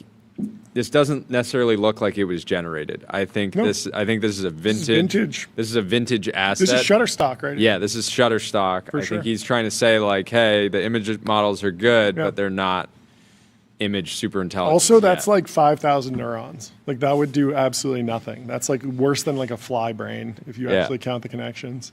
Anyway. Some people have said that I have 5,000. JPY 1 quadrillion. What's the plan to get to 1 quad? 1 trillion is out. We're going to quads. That's the next slide. Anybody? There we go. Guys, keep going. Keep going. What is SBG? Keep going. I want to see the 50-year life plan. What is... Okay. Get acknowledged. Okay. Finance war chest. 40s take on a challenge. What is the Wikipedia version business. where it's like rise to power? Yes. And like controversy, downfall, expansion of power. Anyways, okay, so 30, he's getting his finance war chest. It's early life, rise to power. 40s, he didn't even decide to take expansion of power, regime, coup, trial, and execution. So notice here, he didn't even take on a challenge until his 40s. Wow. It's never too late. But and, he did finance a war chest during his 30s. So. Yeah. That's I good. mean, but that wasn't a challenge for him. I like that 60s, hand over 50s, business. 50s just fully complete the business. Complete. Job's business finished. complete. The job was finished. Okay, but he hands it over. Hands it over to the next generation, but then Let's go to the roll. next slide. Plot twist. 60. The 60-year life plan. Wait. He's not handing it over to the next generation. He is continuing at the reins. Next slide. He wants to realize ASI in his He's like, 70s. I'm not done yet. The real challenge begins. ASI platform provider, the real challenge begins. Again, not AI generated. This is Shutterstock. He knows it. He goes into PowerPoint manually, picks an image. He's trying to send a signal to the OpenAI team that there's still room for improvement. Constraint on humanity's evolution, intelligence and execution, healthcare, education, research, caregiving, cybersecurity, all good markets. That makes sense. What's the next 30-year vision? Bring the brain computer to life. This is from June 25th, 2010. Wow. So coexistence with intelligence. 16 years ago. Yeah, he's getting there. ASI brain computer, physical ASI intelligent robots. He basically nailed it. We got the brain computer, AI that answers, AI that acts. Workflow automation. This is okay, way so more, I'm starting to kind of feel like some of this is AI generated. So you can kind of see him getting a little bit more AGI pilled as the deck goes on. But he does need a huge amount of credit for calling the shot on ASI like a decade before AI 2027. Everyone's like, oh, they nailed it. There's going to be government conflict in mid-2026. That was like a 12-month prediction. This guy was calling it a decade. He kind of hyperstitioned it. He did, potentially. That's the manifestation. Yeah. You were saying this is manifestation for the Bay. Humans will not be replaced. They will evolve through ASI. Okay. Physical AI, robots for high-risk work, rescue from disasters, solve labor shortages. They have the AI model, OpenAI, have the semiconductor arm, AI infrastructure, and robot. Just robot is the next one. New intelligence. We need to skip to the golden goose. That's the highlight of the slide. Oh, so they're doing 10 gigawatt Ohio project, 5 gigawatts in France, robot. Yes, keep going, a little bit more, and then wait here. Keep going, one more. This one. Oh, the text actually looks pretty good on this screen. On my screen, it's really hard to read. But this is hilarious, just the level of like highlight, control U, underscore that. It's like, in terms of like design, like, and putting the white text over the white robot, very edgy design consideration. No, the slides are funny because it's such a big company, and they seem like relatively unsophisticated, but they work. They communicate ideas. They do. In a simple way. Okay, let's keep going. I want to get to the golden goose. Oh yeah, here we go. Okay, so he's planning for a quadrillion of value or something like that. Okay. Okay, so 16 years ago. Equity of value of holdings, 5 trillion. The golden goose, 5 golden eggs. This is such a great, the net debt shareholder value is 3 eggs. It's such a good metaphor.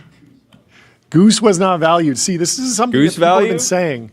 People have been saying this has been like a VC talking point on the podcast circuit for a long time. It's nice to see Masa like put it out there, but like Anons have been tweeting this for a long time. Yeah, well, and a lot of VCs realized that the goose was not valued either. Yeah, right? And so they started raising, selling secondary. It was in a lot of LP decks. Right? A lot of decks were saying goose was not valued. Yeah, so now LPs are saying, hey, I'll buy some of the management companies. It was kind of like a meme in Silicon Valley. People would just say, oh, goose was not valued.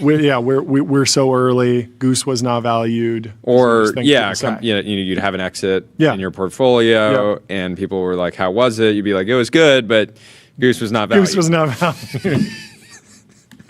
Goose do not lay eggs. Eggs do not lay eggs. That's the next slide. Eggs do not lay eggs. It was the goose that created value. Created the value, which is hard to deny. Give it up for the goose. Do we have a clock on the board? No, we gotta get a goose. We got other.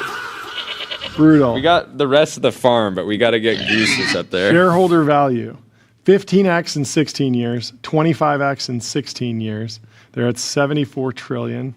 What matters is not the eggs. It is the goose itself. The power to keep laying eggs. Power to keep laying eggs. The eggs. Over the next 16 years, he's going to one quad. I actually want to get this like like as a print Yeah. to put up, maybe not in my home, but maybe in the garage. Yep. Because like the statement, what matters is not the eggs, it is the goose itself. The power to keep laying eggs. Like if you're going, if you're waking up in the morning, you go to get in your car and you just see that as a reminder that like it's not about like the value is in yourself, right? The power to keep laying eggs, right? Sort of like, and like David having Goggins, that like Jocko Willing. having that quote. goose mentality Yes. to start the day. Goose maxing. Priceless. Yes. Priceless. The true source of value. I love sprinkling in just like the goose and egg slides with like nav slides, like projections. Like it's very Keep going. One more. There we go. This is beautiful. the golden egg factory inside the goose. What happened here is the true source of value, the golden egg factory inside the goose. So the golden egg factory, of course it's inside the goose. The goose is what lays the eggs. It's an internal mechanism. It's also not a biological process. It's an industrial So process. you can see here, it really is like, it's an internal mechanism Yes. in the goose. Yes. And you have this sort of like automated Yeah. conveyor belt producing these ASI eggs. Yeah. ASI are the eggs. It's interesting. Let's go to the next one because I think it about kind of multiple- clarifies kinda how to understand the market capitalization of SoftBank Group. You know, you need to. He's feeling like, okay, like you're just valuing me for my eggs. Yep. I want you to value me based on my egg value and My goose. my goose value. That's the path to the quadrillion. Yeah. Right. This is something they don't teach you this at Harvard Business School. Realizing AI, this is his plan. And it is an optimistic message. Happiness for everyone through ASI. It is funny. I mean, a lot gets lost in translation. He has a very funny aesthetic. But, you know, I don't know. I agree with a lot of this. like the models are good. Stuff is valuable. I don't know. It's very funny to see one of these, some of these slides. But it's a good time. SoftBank Group always delivers. Always delivers. It's funny. You have to imagine that there's like someone over there who's been like, maybe we should like punch up the design aesthetics, and just like, no, we got a good thing going. I mean, maybe it's like the Warren Buffett version of like the Berkshire Hathaway website. Never needs a rebrand. Doesn't need to go with the linear aesthetic at any point in time. Anyway, if you're making a deck and you're taking a different path, you probably want to open up Figma. Agents, meet the canvas. Your AI agents can now create and modify your Figma files with design system context. Masa, if you're listening, jump on Figma for the next one. We'd love to see it. And not even because we want you to change the aesthetics of your decks or the style or the way ideas are communicated, but purely because it'll make it faster and more efficient for your team. Yes. And definitely. you'll be able to collaborate more efficiently. Yes. Anyway, there's Speaking of so decks, much more. Character AI deck from Oh, yeah. 2021. It's been floating around. Okay. Which I guess came out in a lawsuit. Yeah. I wonder why. But this was from 2021, December 8th, a lifetime ago in artificial intelligence, just 5 years. It's crazy. 2-year run, acquisition by Google, 2 years there. Now Gnome is over at OpenAI. About Gnome. And this is another good deck. Like, are you seeing this? This has the same. It has the same. It has similar level of aesthetics in the sense that it's like very simple in its design. No, the very lesson clear. in here, and I've always said when working on decks, like if the deck is not compelling when it's black and white, and there's not even any visuals inside, the final product, even if designed, beautifully, will not be compelling. Right? Yeah. So like the actual content, the words, are what matter most.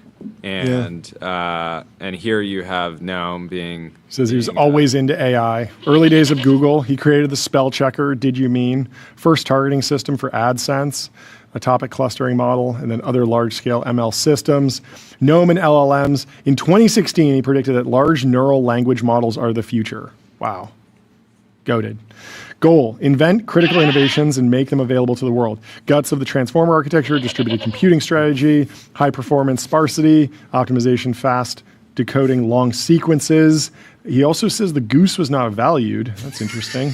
I guess he said that earlier. He was talking about it in 2016, the lack of goose value. Yeah, I mean, he said what matters is not the eggs. It is what matters is not the models. It's the architecture. It's the goose itself. Yes. True value is the power to keep making models. Yes. And but this is a funny. I think this is a dig at OpenAI, but it's also a testament to his contributions. GPT-3, according to several OpenAI employees, OpenAI was directionless, attended Gnome's talk in 2018, took notes and implemented. This became GPT-3, continued to monitor and implement many of Gnome's papers.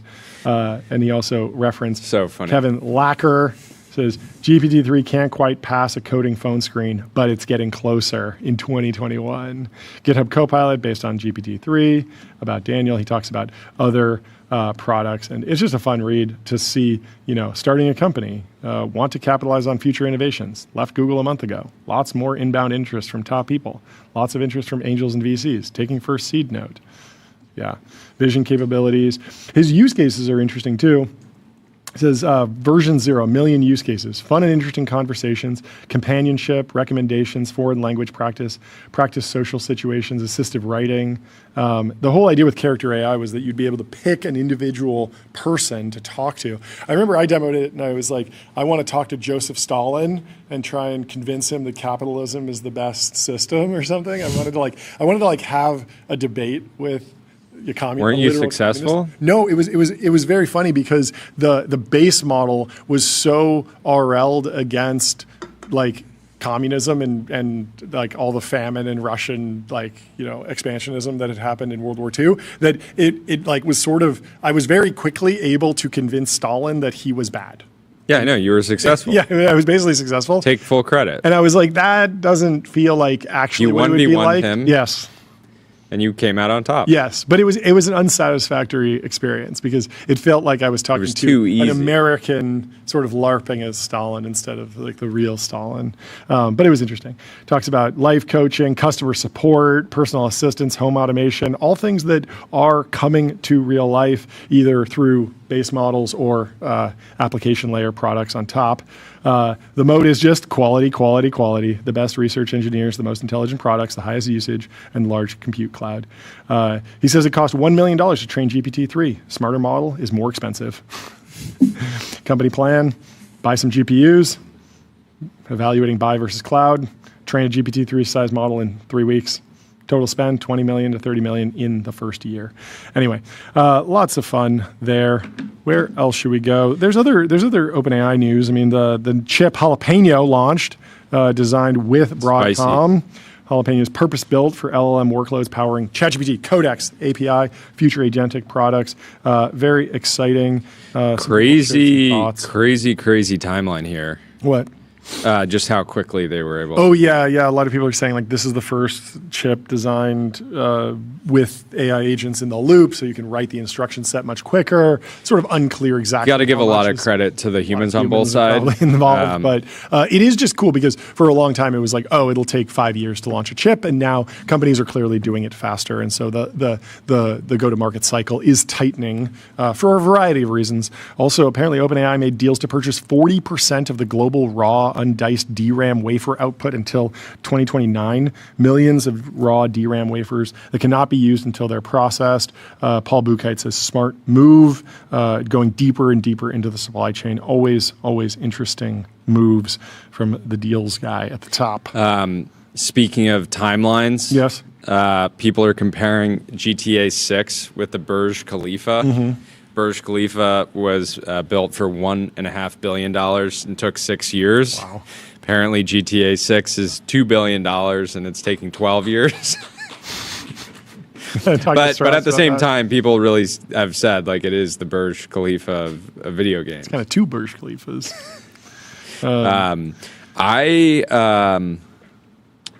We are going to have a very special episode on launch day, so I'm looking forward to that. Yeah.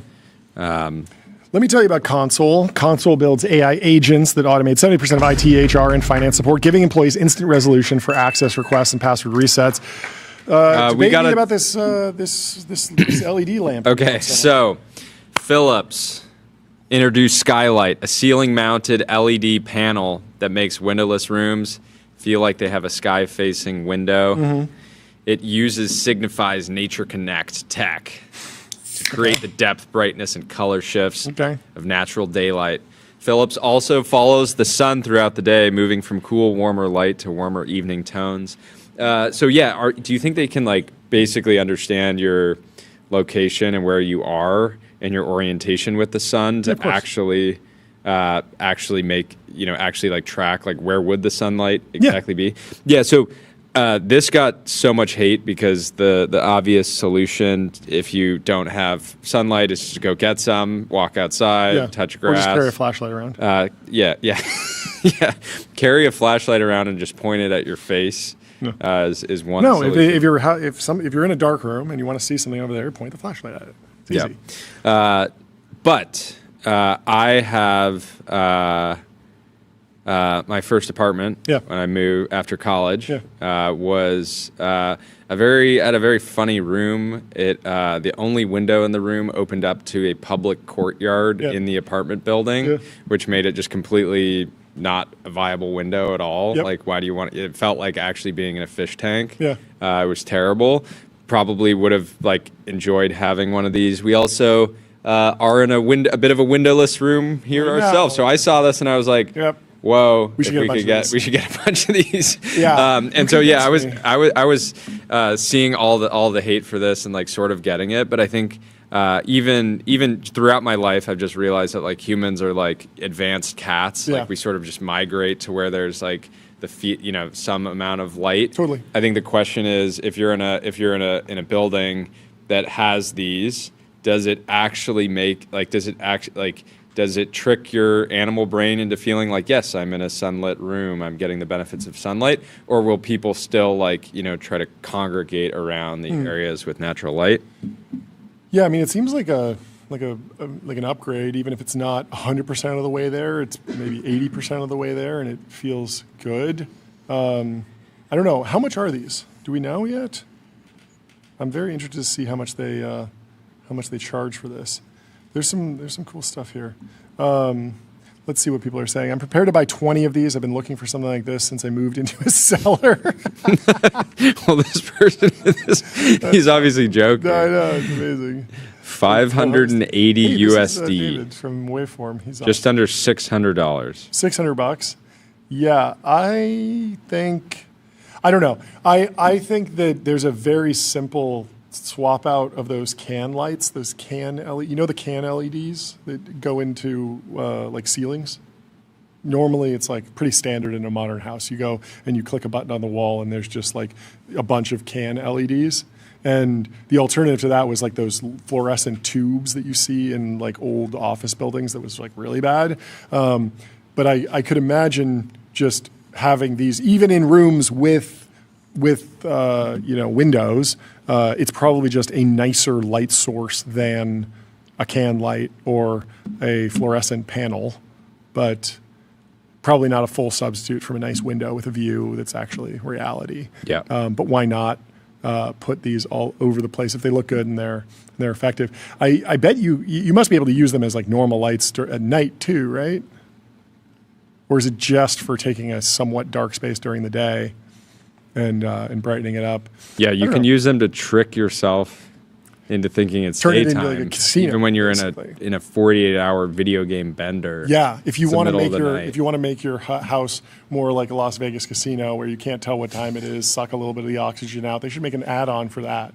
Reduce the oxygen level, and then keep the lights. There's that one in Paris, or not in Paris. It's called Paris, I think, in Las Vegas, and it has this weird like blue sky that they never turn the lights off in. So when you walk through the casino, you're just like, oh, it feels like 2 p.m. and so you never leave. Bernie Sanders taking shots at Tim Cook.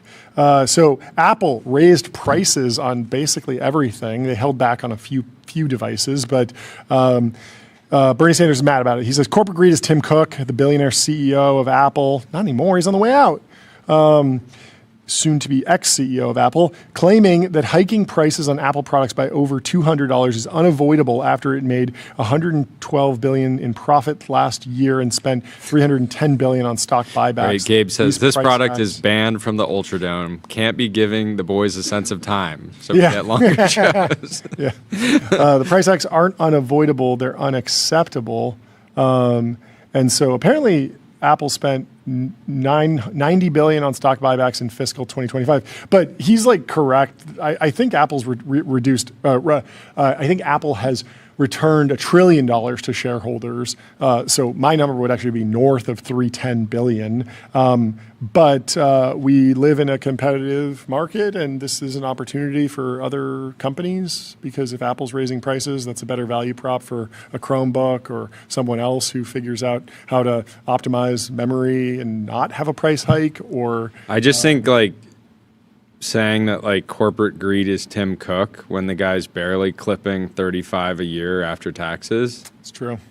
is rude and unnecessary. Yeah, but the reason is, of course, Like I didn't see Bernie marching on Cupertino when Tim was, on his generational run, being dramatically underpaid yeah. relative many of the other CEOs. So I just think crazy person to put in your crosshairs. Joe Weisenthal summed it up well. He says Micron market cap is up $150 billion today. Apple's market cap is down $210 billion. Almost a perfect value reallocation hinging on memory. Memory is expensive, and so everyone is rotating over to Micron from Apple. Here are the actual facts from the Germinator. Apple raises Mac, iPad, home prices to counter memory shortage. The Apple TV got hit hard. It went from like $130 to $200 or $250. So it saw the highest percentage price increase, which is odd because I didn't think that the Apple TV was a particularly memory intensive product, but it's certainly not Apple's core. So maybe they offset a little bit of the pain there. The company is increasing prices of the MacBook Neo, which is the new laptop that was the cheapest MacBook ever made, $500 with the educational discount. The MacBook Pro is going up in price, the MacBook Air, iPad Pro. Starting price of the MacBook Neo is rising to $700 from $600, while the MacBook Air is increasing to $1,300 from $1,100, so a $200 price increase for the MacBook Air. The entry-level 14-inch MacBook Pro is moving to $2,000 from $1,700, while the 11-inch iPad Pro is increasing to $1,200 from $1,000. iPad Air, a mid-tier tablet, now priced at $750, up from $600. The price hikes are global, and congratulations to... No, Ben Thompson lost his bet to John Gruber. Gruber won. They had a bet over whether or not Apple would raise prices due to all of the memory price spikes. The CEO of Micron was sort of like hinting at some basically negotiations that had happened years ago. Apple is very aggressive in their supplier negotiations, and he was basically insinuating that it was like Apple's like very sort of aggressive negotiating that made it impossible for Micron to be reinvesting in increasing production. I think this was like in like 2021. Yeah. So anyways, complicated. Interesting. Well, gamers are already mad at AI about driving up the price of GPUs and memory, and now you will have the Apple fanboys potentially upset as well. So I don't know, Bernie, why not, some subsidies? Subsidize Apple. Keep those prices down. No, Yeah, the Apple answer is does. obviously to build more capacity, build more memory, bring the price down, let the market clear as quickly as possible. Micron, of course, is a $1 trillion company headquartered in Boise, Idaho. Very cool. We got to talk about small trucks. Small trucks. Time to talk about small trucks. Okay. First, let me tell you about Shopify. Shopify is the commerce platform that lets you grow with your business and lets you sell in seconds online, in-store, on mobile, on social, on marketplaces, and now with AI agents. Trucks. Trucks. Before we talk about the Slate truck, Yes. we got to talk about Rio Industries. Oh, Started in 19. This is the week of. This is maybe the year of the small truck. yeah. Rio Industries started in 1905, reborn in 2026. Mm-hmm. They are undercutting the Slate. This is It's sort of starting. crazy. They're starting at $21,500 for a 4-cylinder gas engine. Yeah. They heard you, John. John has been this whole week. John's been thinking, man, that Slate truck is awesome, but what if it had a gas engine? You can do it in They're swap. coming out. It's a four-cylinder gas engine, manual and automatic transmission, body on frame, 4-wheel drive, 600-mile tank. Brandon. Wow, they have their head-to-head with the Slate truck right Texas built. Yeah. Texas built. So it's the Texan response to Yeah. the Slate truck. Not a lot of other information, but Yeah, if you Slate. scroll down on the website, you can see that there's a how it stacks up, the Rio Runabout versus the Ford Maverick versus the Slate truck. They claim to be cheaper, more proven with their gas engine. Yeah, so haters 600 and critics, miles on a tank. haters and critics of the small truck boom are pointing to the. Are you trying to get Brandon's attention? Yeah, Brandon is Bring him not in here. not in the room anymore, I guess. Bring him in here. Oh, he no, had to run. He's scared. Yeah, he's scared to He's have this scared. conversation on air. The haters and critics of the small truck boom are saying the Ford Maverick XL already exists. Yep. It has a lot of the bells and whistles. What is the Ford? that- Is the Ford Maverick XL a four-door? Yeah, right. Must be. I think the Ford Maverick in general is a four-door, right? Because every two-door truck has failed. There are no successful two-door trucks. Two doors is something people think they want. They look at it, they say, oh, that's so compact, that's so easy. And then they realize that they will want to easily put their family in the back without sliding the seats forward. And so the demand just never shows up, and everything winds up being four doors. And that's why you get these weird things where the bed in the F-150 is so small You relative can't really to the big say size. there's never been. They've all failed because Name one the that's Ford successful. Ford Ranger was produced for many years. It's a two-door truck. My grandpa Not around anymore it's around. as a four-door. No, it's around. As a two-door? My dad still owns my grandpa's old no, truck. No, I mean, it still runs perfectly. I mean, are they still selling them? They produced the because first-gen Ranger from 1983 to 1992. A successful vehicle like the E-Class Mercedes is still on sale. 50 years later, right? The BMW 5 Series is still on sale. Like certain cars, they go through iterations, they have facelifts and new designs, but they stay around. I'm seeing the two-door hundreds. truck. I'm seeing hundreds of two-door. You're Ford looking Rangers. at used cars. That doesn't count. I'm talking about a company that's been in the market and decided, yes, it makes sense to keep this in the model lineup for the next revision instead of going only four doors. And so that is the problem that a lot of these cars will see. There's a lot of demand, a lot of stated preference, but the revealed preference is always for the four-door configuration, at least in America. I do think that there might be something interesting with shortening the nose. It's a very odd aesthetic decision, but if you actually want a small truck with four doors and a full-size bed, and you're going electric, you could, in theory, remove the front engine, the front trunk, and push the cab much further forward. It would look a lot more like a bus. People would probably not like the aesthetics, but in terms of functionality, you kind of get everything you want there because the front area of a Rivian truck is kind of doing nothing. Like it's a nice extra storage space and they put a bunch of equipment there, but that equipment can be distributed throughout the rest of the vehicle. But I don't know. It would be a big uphill battle to make that look cool because it would look like a Volkswagen So the ID Slate. Buzz. So the bear case for the Slate is twofold. The Maverick XL already exists. Yep. And it's $27,000. The Slate is sort of bundling in, I think, some of the taxes and fees into their price, so it's not an entirely fair comparison.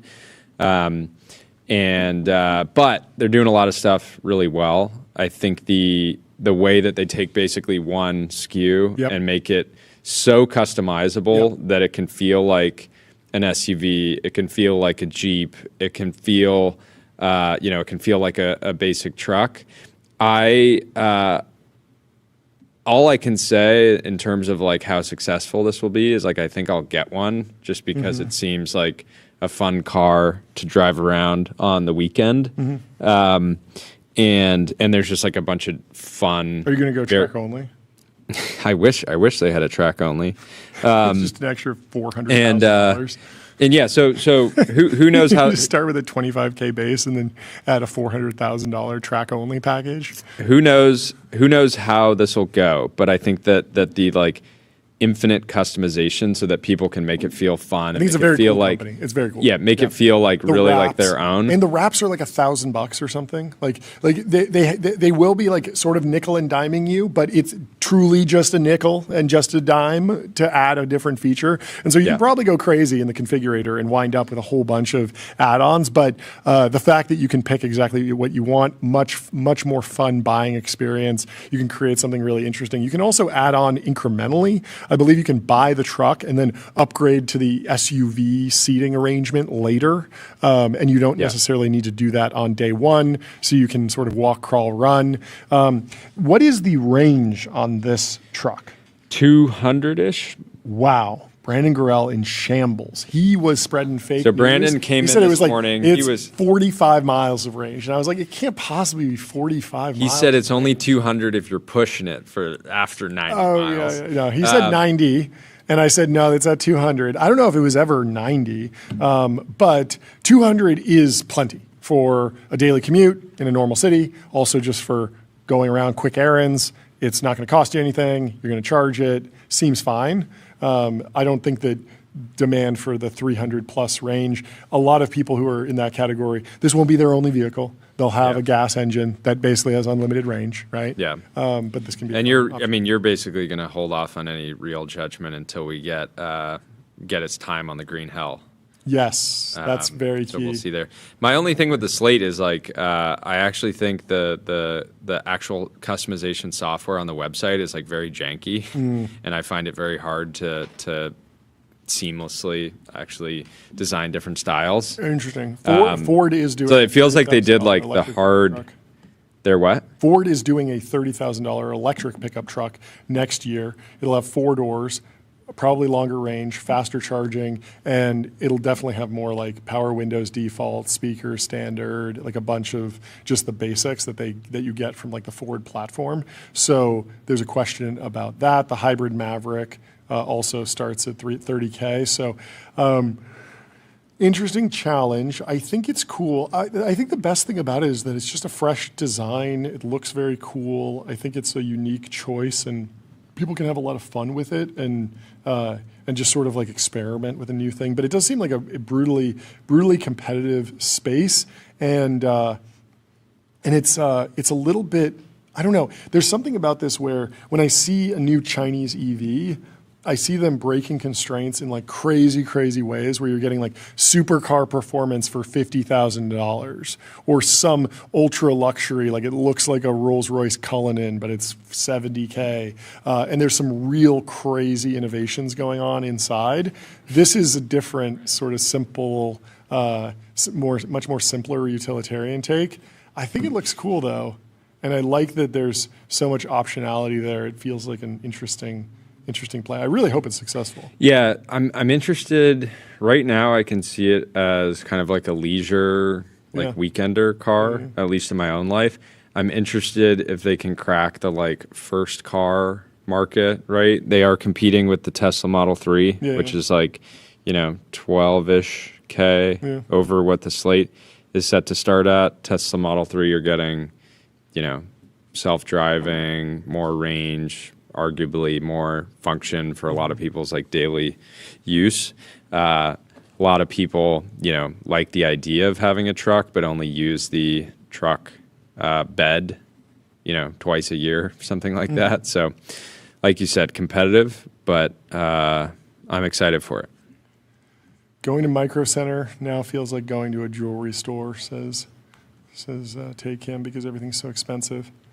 Wow, $4,000 for a cutting-edge GeForce gaming graphics card. That is a lot of money. It used to be over, like, going up in $600, $800 for a graphics card was like, ooh, you're paying big money. Now it's real big money. I thought it was funny that the AC in Europe debate really kicked off right when we landed. We were experiencing it, and right as we landed, we were asking, like, talking with chat, like, okay, so like, is it like, why isn't it more popular at this point? And there were not a lot of great reasons. I was thinking huge opportunity to start the air conditioning company of Europe. That'd be good. I'm normally against that naming structure, but I kind of like it here. You're going to have to lobby Macron or something, because isn't there a law that says you can't air condition a building to less than like 79 degrees? I think that's like a government building. Public spaces. So if you're in a government, imagine feel odd that there's not. Imagine you're at your office job, working on like the, blocking AI in Europe, and you're just sitting there at your computer and it's 79 degrees. Is there no environmentally friendly refrigerant out there? Because you have to imagine that you could have cheap solar panels powering AC in a building and have a pretty good business, sort of like Solar City for AC or something, all across France. It's just odd that the market hasn't like solved that in some way, since I would imagine the demand would be very high. But I don't know, maybe if you just grow up without AC, you never long for it. Who knows? Anyway. Lee Kuan Yew, air conditioning was a most important invention for us, perhaps one of the signal inventions of history. It changed the nature of civilization by making development possible in the tropics. Without air conditioning, you can only work in the cool early morning hours or at dusk. The first thing I did upon becoming prime minister was to install air conditioners in buildings where civil service worked. This was key to public efficiency. People start to struggle indoors once indoor temperatures exceed 73 degrees. Yeah, 72 is perfect. Sleep efficiency goes down, sleep duration goes down, work productivity goes down, school learning goes down. Wow, really, really crazy. Patrick Collison is chiming in. Also, Patrick Collison funded a cure for the flu. This is going to be as big as the cancer thing. The tech industry really needs to do this right now. Yes. You need a win that is like broadly understood. Yeah, I think it's Stripe, OpenAI, Anthropic, and some others. Anthropic, Stripe, and Bill Gates are putting $500 million into funding a new organization called Intercept. Intercept's goal is to prevent the common cold and the flu and eventually eliminate all respiratory viruses completely. Incredibly cool project. Incredibly, just like an incredibly cool, like tangible thing. I saw a stat that I saw this chart of how many. It was like, what percentage of weeks are parents sick with something viral generally as a function of how many kids they have? And it's like a fast takeoff curve. So it's like one kid and you're sick, like 25% of the year, you have like some virus in your system, a cold, a flu, something. And then as you get to like 2, 3, 4 kids, it ramps to like 50% of the year you are sick. And people will feel that if they're like, yes, I'm getting less sick, it's working. Yeah, when the podcasts, optimizers that struggle to have, 2 drinks and continue podcasting, like they are so woefully unprepared for having children. Yeah. Fortunately, most podcasters, they don't tend to go down that path of having families. But it's a monastic. But if they did, yes, we could potentially see the strategic podcast reserve decline meaningfully, just because if you're sick half of the year. Yeah. I remember for some reason it was like it felt the worst when we first started the show. And between us, we had, I guess we had 5 kids at the time. Blow my nose. Achoo! And then, okay, back to the... Yeah, so with 5 kids, it's like, okay, one of the kids is always sick perpetually. Yeah. And then that means one of us is either like sick or starting to get sick. And then we'd be looking across the table at each other being like, I've got maybe 36 hours until I'm feeling the exact same thing. Here's a hack from Tyler. He says he has 3 kids. Just sauna every day, 24 minutes at 205 degrees. That's some serious sauna. Wow. Our sauna does not go that high right now. And Yeah, I don't know if I'm putting in 25 minutes. That's good I strategy. haven't hacked my sauna to be able to go that high. Yeah, you got to overclock it. You do. Something. I don't know. Yeah. Anyway. I bet this James Bond inspired spec mansion has a sauna in it. It's listing for $85 million, spanning roughly 23,000 feet. Villa Skyfall features a glass-walled auto gallery, a wellness center, and a Himalayan salt room. 95-foot-long pool. Give me a review. Is this loud opulence? Is this you? Would you ever live here? Would you raise a family here, or is it too over the top? It does look like Minecraft a little bit. Real estate developer Aldo Stark is so much of a James Bond fanatic that 007 influences everything from the way he dresses to the cars he drives. I don't think there's a week in my life I don't play a James Bond movie. Real cinephile. I like that. There we go. So it was fitting that Stark's latest spec project in Delray Beach was inspired by Skyfall, both the 2012 movie and the fictional spy character's childhood home in Scotland. I seem to remember in Skyfall, the home in Scotland is not like this at all. Isn't it abandoned? It's like really dark. It's like a cottage, right? Okay, I don't get that at all. Anyway. Yeah, I mean, amazing residence. option for a supervillain that wants to move to Florida. It does feel like a supervillain. Pull up an image of any of this feels very, very supervillain. If you were running like a gambling, like children's mind poisoning company, this could be. The walls and the ceilings are covered with wood, backlit onyx, and rare stone or glass. The house also has a salon inspired by Parisian Cartier boutique, and a glass-walled auto gallery and a rainforest-inspired wellness center. The wellness center sounds cool, but it's got a lot going on, a lot of reflections. It feels very bright. I feel like I'd need like sunglasses in here. Outside, there's a 95-foot-long pool, waterfalls, fire features, plus putting green, pickleball, soccer field, cabanas, and botanical gardens. There's something to see everywhere. It's quite a sensory overload. He says this. I like it. Okay, I agree with him. At least he's not trying to lie to everyone. Design homes. He runs it with his wife. Bought a 2.5 I think this acre might be the vacant kind lot. of space that is actually nicer to be in. Like it will feel better in person than in the pictures. Yeah. Like sometimes it's inverted where the pictures look amazing and then you show because they've the lighting is like perfect, but. With these, it just doesn't feel very homey. Images, it just feels like it feels like a LVMH it retail feels store. like this is a house if you're like throwing parties professionally. Your entire world organizes around like these large dinner parties and celebrations, and you have the New Year's Eve party. I do love this. I do love this. This sunken sunken conversation. Pool is cool. There's a lot of fireplace pits. That's pool. very cool. If you scroll down to the front.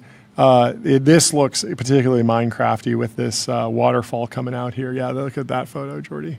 That is Minecraft Central. It's very in these there days. we go. Doesn't that look like honestly? Minecraft? It needs way more like a much bigger waterfall. Yeah. Like I wanna see the equivalent of like 20 fire hoses just like shooting water out. Wait, huge news. Apple Vision Pro and smart glasses chief is leaving for OpenAI's hardware division.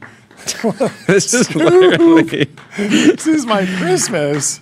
This is amazing. Everyone's this like, is oh, honestly, he's chopped. I'm like, no, he's one of the greatest developers ever. I've never really felt like we were in a simulation until now. Vision, autism capital say Vision Bros right now. We can't keep getting away with this. It's so good. That is very exciting. Scoop from Mark Gurman. What a lovely scoop. Anyway, it's literally Christmas for John. Christmas for John. Malibu Mansion, seen in the OC, and Austin Powers asks $90 million. It's on the cliff. You got to tell me, this is in Point Doom, 9 bedrooms, 20 vehicle garage, and 176 feet of bluff frontage. So explain to me the bluff dynamic, because this feels like you're not just going to walk out on the beach. So how do you actually go enjoy the ocean other than just looking at it? Obviously? They're like very, very, very close to this is a path that just takes you down to the beach. Okay. All I'll say about this property is every time I'm surfing below this, I look up and think, damn, that house is not long for this world. Because it's really like you can just see that like you think it's going to fall off the cliff or not something? really. I mean, clearly there's plenty of backyard. Yeah. And the erosion does seem is years. Yeah, it's more so that you're going to just have to like probably change the backyard, but Yeah. then once somebody starts changing it, then like Coastal would get involved and Yeah. they would probably make you change it pretty drastically. But every day you wake up and you're like, I'm defying Mother Nature. I'm challenging God. And that is empowering in a certain way.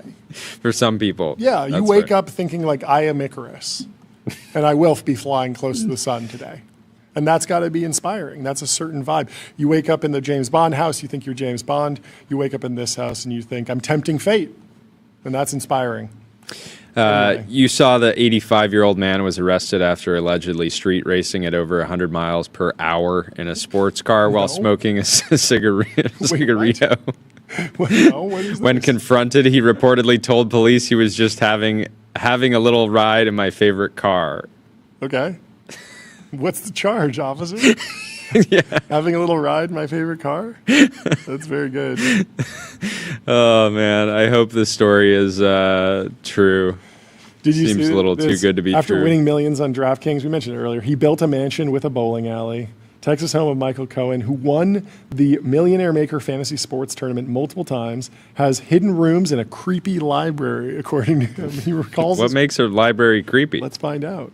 The first time Michael Cohen won $1 million on sports betting site DraftKings in 2015. He's the meme. He's like, 99% of sports bettors quit right before they hit it big. He's the one who dug until he hit the diamonds. Skill issue. Send this to Sagar and Jetty. It's not all bad. luck issue. Luck issue, that's true. He wins $1 million in 2015. He's having a wedding. He wants some musical talent. Who does he hire to come play his wedding, Jordy? Lil Flip. Rapper Lil Flip. Never heard of him? No. Oh. Big in the Texas scene, I believe. And then he wins another $1 million in 2017. 2 years later, he buys a Tesla Model S. That's a pretty reasonable thing. If you win $1 million, buying a Model S feels like sort of responsible. I don't know. It doesn't seem crazy. But then third win in 2019, stock trader bought 14 acres on a private street in the suburbs of Houston and built a 14,700 square foot home. What are you laughing at? Techno Chief says send this to Sagar. That's gold. Inspiring. Sagar, I don't know. It's Sagar is going to pretend that this never got published. Yeah. He's going to pretend this is not a real inspiring story of gambling gone right. It's kind of a go big or go home kind of attitude, said Michael, 43. Let's flip to M8 and keep reading this. There's some funny quips in here. He says he has won $1 million or more in 2 subsequent DraftKings contests. He just keeps winning. It's crazy. If you are going to have your own street, you might as well have a big ass theater, and you might as well have a bowling alley. This is his quote to the Journal. Before moving in, Is this some sneaky content marketing from DraftKings? It seems like it. Do they have this guy? It Do they have seems this like guy? Do they have this guy win 2 of these contests that are what are the odds of winning 2 of these random little contests and then going on this crazy press he tour won for in it? 2015, 2017, 2019, 2022, and 2024. He's estimated he's won over $6 million on DraftKings over the years. His approach to sports betting is analytical, not emotional. I think we actually should send this to Sagar, and he should do an debunk? investigative deep dive into Maybe. this because Maybe. it seems like a little too heartwarming to be gambling that long and just winning on seemingly random sweepstakes style things. Yeah. It's not like he's if he was playing games of skill, they would have banned him. It is a game of skill. It's fantasy sports. That's luck, right?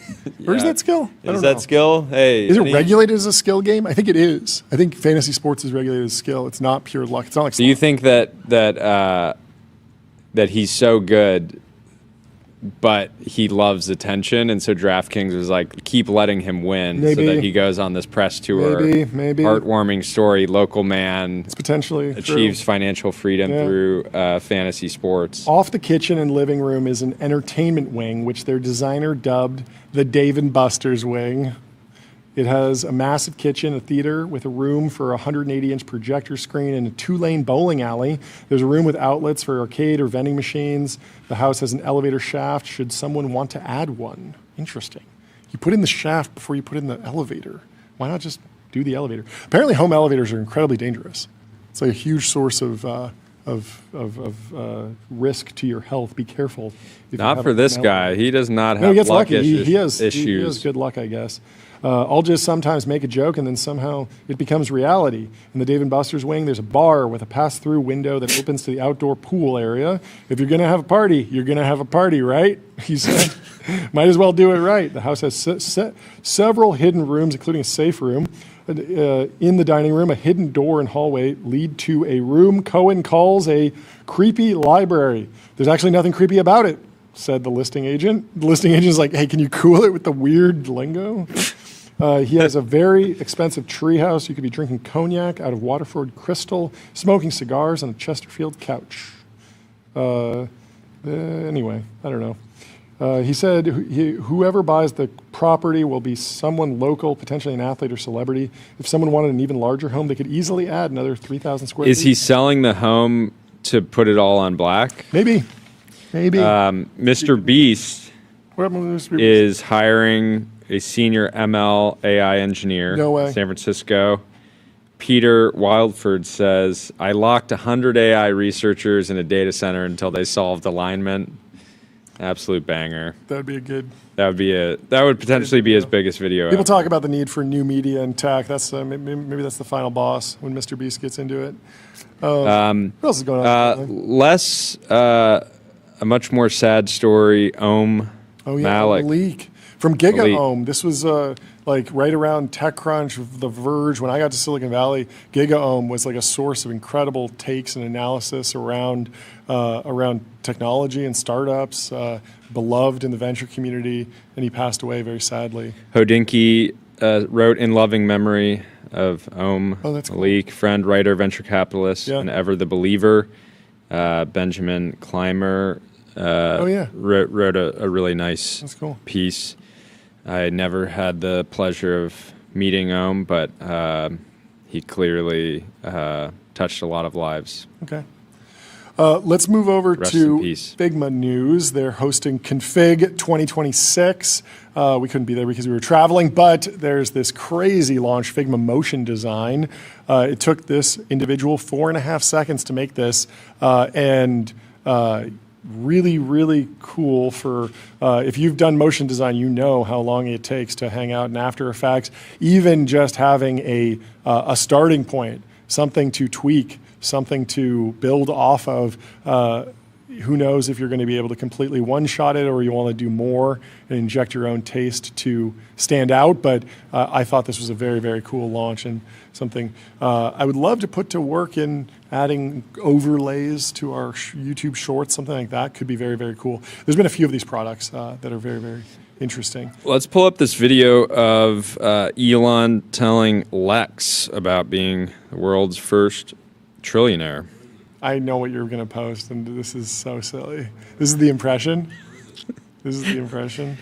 Tyler's not in the studio today, so the app is falling apart and won't load. Ridiculous. Should we skip it? Yeah, we can skip it. We can move on to this watch. It's about that time. It says Cheapy 13. This watch don't you think this watch would actually be cool if it just told the hour hand and the glass and the tab moved around in a circle? Like that would be possible, right? Anything's possible, John. I think that's cool. And then at noon, it's beer o'clock and you can pop it open. I was just thinking it was only good to make the sound once. And you just kept it on it just chimes in case you needed to any sort of strategic moment. But I think this is a good place to end the show. Yeah, that sounds good. It has been an honor and a privilege. Yeah, it's been great. And I can't wait for Monday. 5 shows, at least more? 4. We have a day off tomorrow or next week? Oh, 4th of July maybe? Oh, yeah, 4th of July will be off Friday. All right, we have a light show on Thursday, so we'll be hanging out. Anyway, leave us 5 stars on Apple Podcasts and Spotify. Sign up for a newsletter at tbpn.com, and we will see you on Have Monday. a wonderful weekend. Goodbye. We love you.